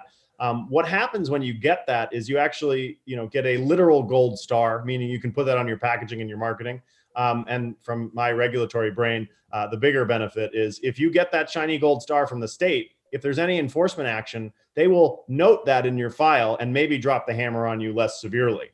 So, I came into cannabis law by way of environmental law, which, should not be a surprise that an environmentalist with a beard has smoked cannabis for a long time. But yeah, anyway, that's how I got there. And, the environmental rules in the Cannabis Control Commission regulations are an offshoot of the state's Global Warming Solutions Act. So former Commissioner, Kay Doyle did a lot of work on that. She was on the Energy and Environmental Working Group. I know Commissioner McBride, also former Commissioner McBride, did some work on that as well. And yeah, the commission now requires an energy compliance plan for cultivators. And, they, incentivize you to save energy. And it's going to be hard to lower our carbon emissions if you're growing, indoors with, HPS and CMH, in my mind, those are sort of lighting technologies. They're heaters that happen to emit light. So they're super inefficient. But yeah, there are mechanisms and sort of, carrots and sticks to get you to be more conscious about how much you consume energy. Blake, I was a guy that was developing lighting that doesn't give off the heat. And people don't get that. Oh, you got great lights, but it's giving off heat, which means it's going to increase your energy cost because now you got to cool the room. Yep. And that's the part that gets lost of what people are doing. Like, there's so much to be done in this area, to be more efficiently, to be energy sufficient. I had one client that was looking to be self-sufficient. He was going to buy property that had a well. He could do that and enough land to do solar power. And he wanted to prove that you can grow cannabis and be self-sufficient and not have to worry about the outside source. But the town that he was going to ended up not allowing adult use. So he couldn't do what he wanted to do in that town. Gotcha. Hey, great stuff, guys. I want to ask you, you're both very intelligent men. What December 7th is a day that lives in infamy, isn't it? It is, isn't it? Right? Do you know what else happened on December 7th? You were born? No, I'm September 3rd. David Rabinovitz, though, was born. Okay. So he celebrated a birthday this week, and we have a special thing for David to kind of wish him well. We caught him in let's just say a fun moment on a Zoom call, and there he is. Happy birthday, David Rabinovitz. A few days late. You did a great job, not only hosting the last half hour, but also, since you've joined us here in the media world. So I want to thank you. Thank you for that, David. Happy birthday, David. Well, thank you. And I'm glad that neither Walter nor Blake saw that picture, because otherwise we won't get them back on the show. We'll share the picture The rest of the audience saw it fine. I saw it as I'm monitoring the live feed. But anyway, Walter Sullivan, always a pleasure. Great talking with you. Great seeing you. Blake Mensing, always a pleasure as well. A reminder that next Friday, a week from today, is going to be our special holiday show. It will be the last live show that Pro Cannabis Media produces in 2020. We're going to go with the best of PCM over a 2-week period between December 21st and December 31st. And we're going to offer an open Zoom call line to everybody who has taken the time out of their busy days at the end of the day to join us. So we're going to extend an invite, Blake, to you and to Walter and a few other locals and people across the country that we've talked to just drop in and say hello. We might have a few fun little items that we drop into our little holiday soiree, but that is the time of year. And I want to wish you all, everyone, a happy holiday season. And a reminder again that the Weed Talk news for this week will follow this live stream. You want to see the latest in the stories that made the cannabis news over the past week or so, and that it will be happening right after this program. So for David Rabinovitz, for Walter Sullivan, for Blake Mensing, I'm Jimmy Young from Pro Cannabis Media. Please remember, it's a whole new world of weed out there. Use it responsibly. Happy holidays, everybody, and we'll see you next week. Thanks, Jimmy. Thank you. We are Pro Cannabis Media.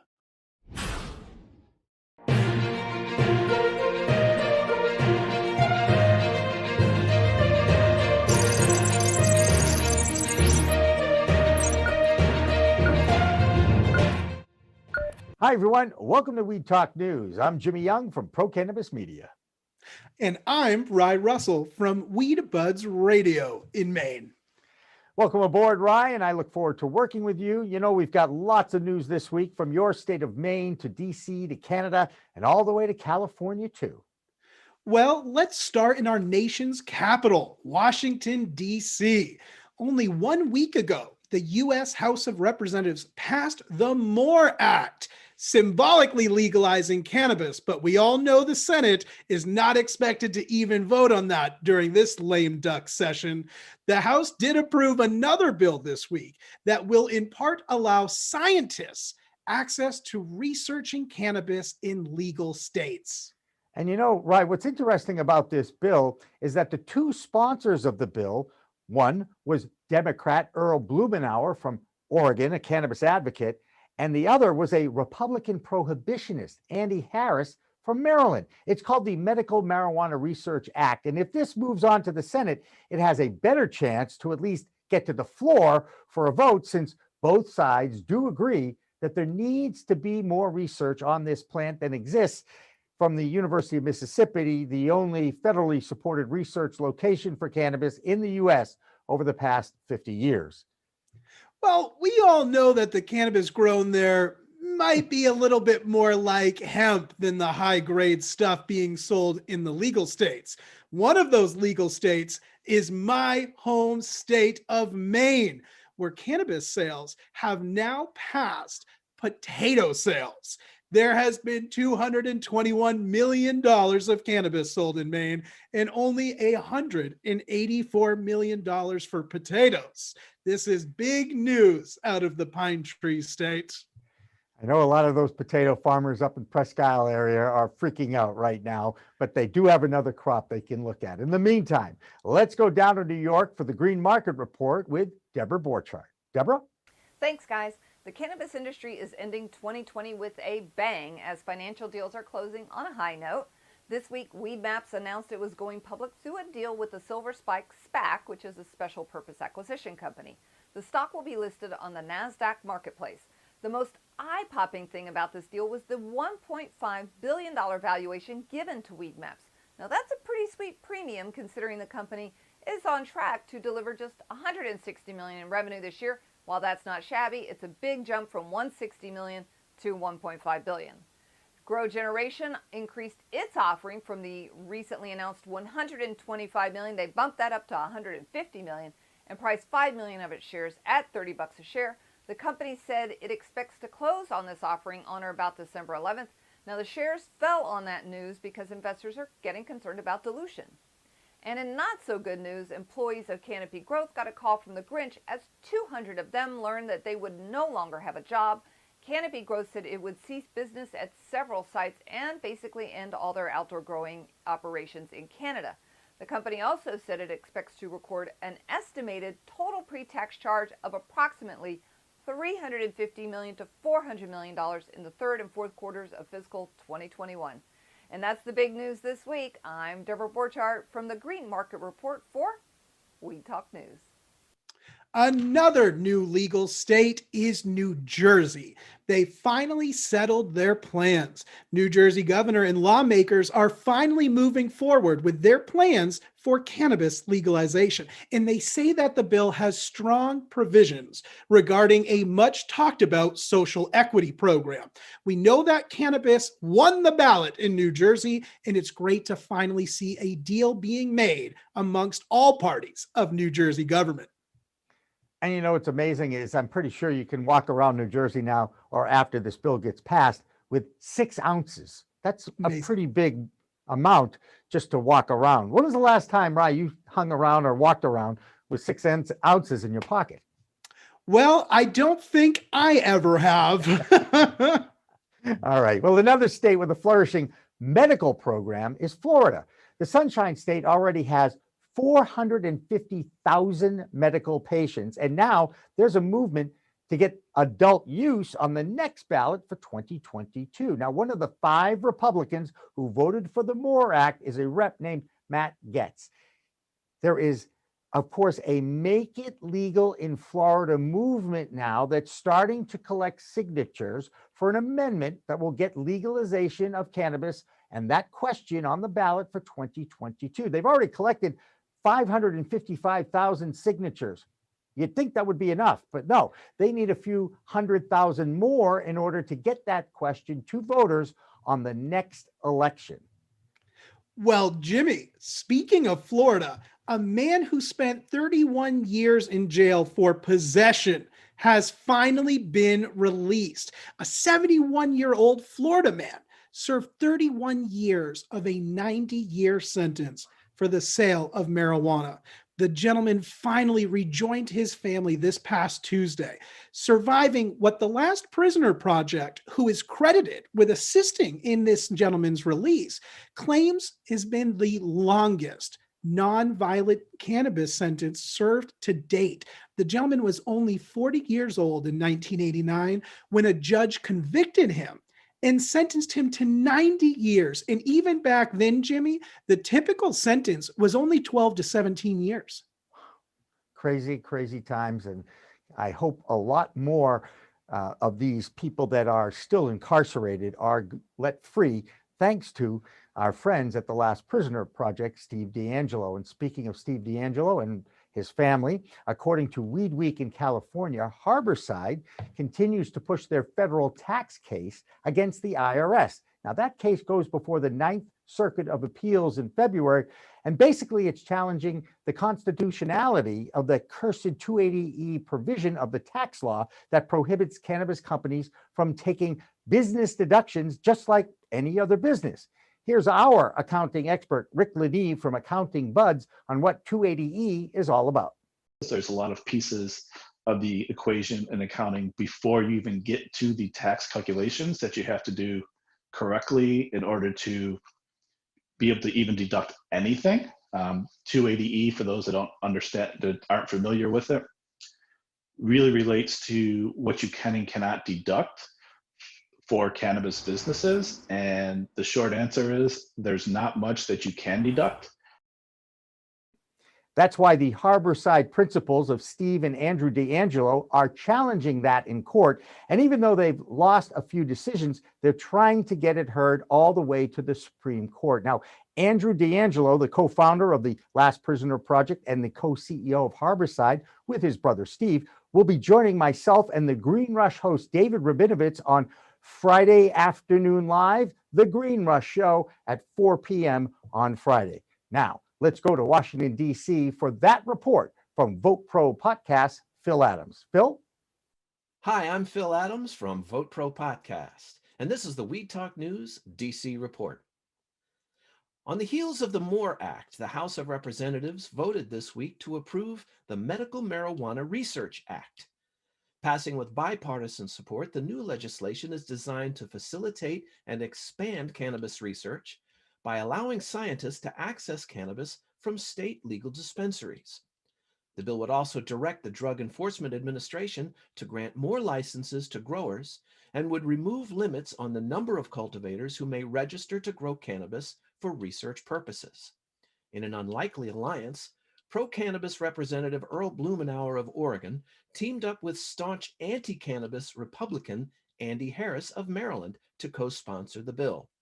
Harris, who voted against the MORE Act, noting that although he and Blumenauer could not be further apart on the issue of legalization, said, quote, "We agree 100% that we need to do this research." Whether the Senate will take up the bill during the current term remains unclear. A new poll reveals that 2/3 of Americans, including more than half of Republicans, now support federal legalization of cannabis. The survey, conducted by Morning Consult Politico, found that 66% of respondents support passage of the MORE Act, with 47% strongly supporting it. In a separate YouGov poll, 7 in 10 Americans, including 57% of Republicans, say they favor expunging the records of people with nonviolent cannabis convictions. The U.S. Transportation Security Administration posted a zinger-laden message on Instagram in response to National Brownie Day. In a warning to travelers who may be thinking about packing a stash in their carry-ons, the TSA's cautionary post includes such pun-infused language as, quote, "Let's be blunt. We are required to refer your product to our local law enforcement officers. We leave it up to these professionals to hash it out, and in this case, it isn't a joint effort," end quote. That's the Weed Talk News DC report for this week. I'm Phil Adams from Vote Pro Podcast. One of the largest North American supplement retailers, The Vitamin Shoppe, is now the first national retailer to carry a full line of hemp-derived CBD wellness products from media personality and lifestyle superstar Martha Stewart. This new brand was created in collaboration between Ontario's Canopy Growth and New York marketing firm Marquee Brands. So Jimmy, first we had Tyson, now we have Martha. It'll be interesting to see what other personalities find their way into the growing cannabis market. Well, there's quite a few sports figures involved with cannabis already. Al Harrington, you've got Marvin Washington, you've got Leonard Marshall, the former New York Giants, and of course now you've got everybody's favorite homemaker, Martha Stewart. And I'm going to be running right out to those vitamin shops and check it out. But in the meantime, let's go north of the border to MJ Biz Daily's international-owned Solomon Israel for today's Canadian Cannabis Report. Solomon? I'm Solomon Israel from Marijuana Business Daily International, and this is the Weed Talk News Canadian Cannabis Report. Canopy Growth has announced another round of cutbacks this week, closing 4 more production facilities across Canada and cutting 220 jobs. The facility closures also include an end to Canopy's outdoor cultivation in Canada. Canopy has lost more than $1.5 billion Canadian dollars over its last 4 quarters. The province of Ontario is once again speeding up new cannabis store approvals. The province plans to issue 20 new licenses per week, 80 per month, which should help store counts catch up to demand in Canada's biggest market. Roughly 300 store licenses have been issued in Ontario to date. And a major Canadian dispensary chain plans to list its shares on the NASDAQ exchange in the United States. High Tide, which has 67 stores across 4 Canadian provinces, says it wants to attract new investors and pave the way for mergers and acquisitions in the US. The company already earns almost a quarter of its revenue in the United States through its marijuana accessory and CBD e-commerce business. You can read those stories and more at mjbizdaily.com. I'm Solomon Israel for Marijuana Business Daily. Story tonight qualifies for the strange but true category.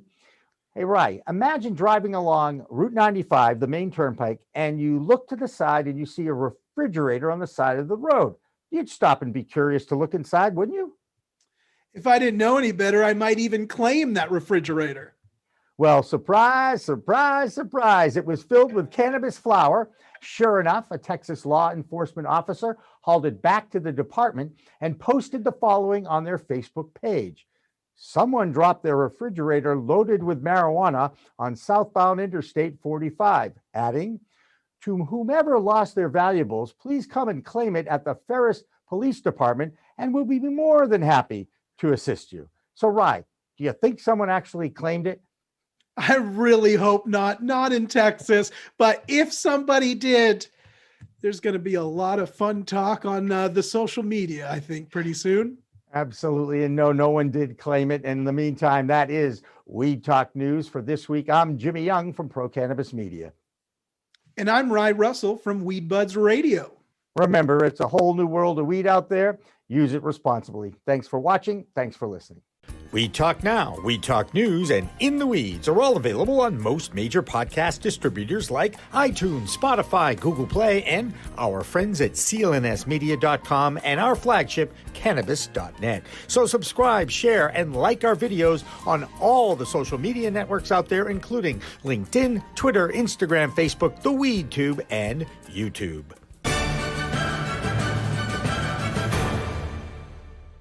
Weed Talk and In the Weeds are two productions of Pro Cannabis Media supported by Revolutionary Clinics, one of the top medical cannabis dispensaries in the Massachusetts area, now with 3 locations in Greater Boston, 2 in Cambridge, and 1 on Broadway in Somerville. Rev Clinics has a patient-first mission.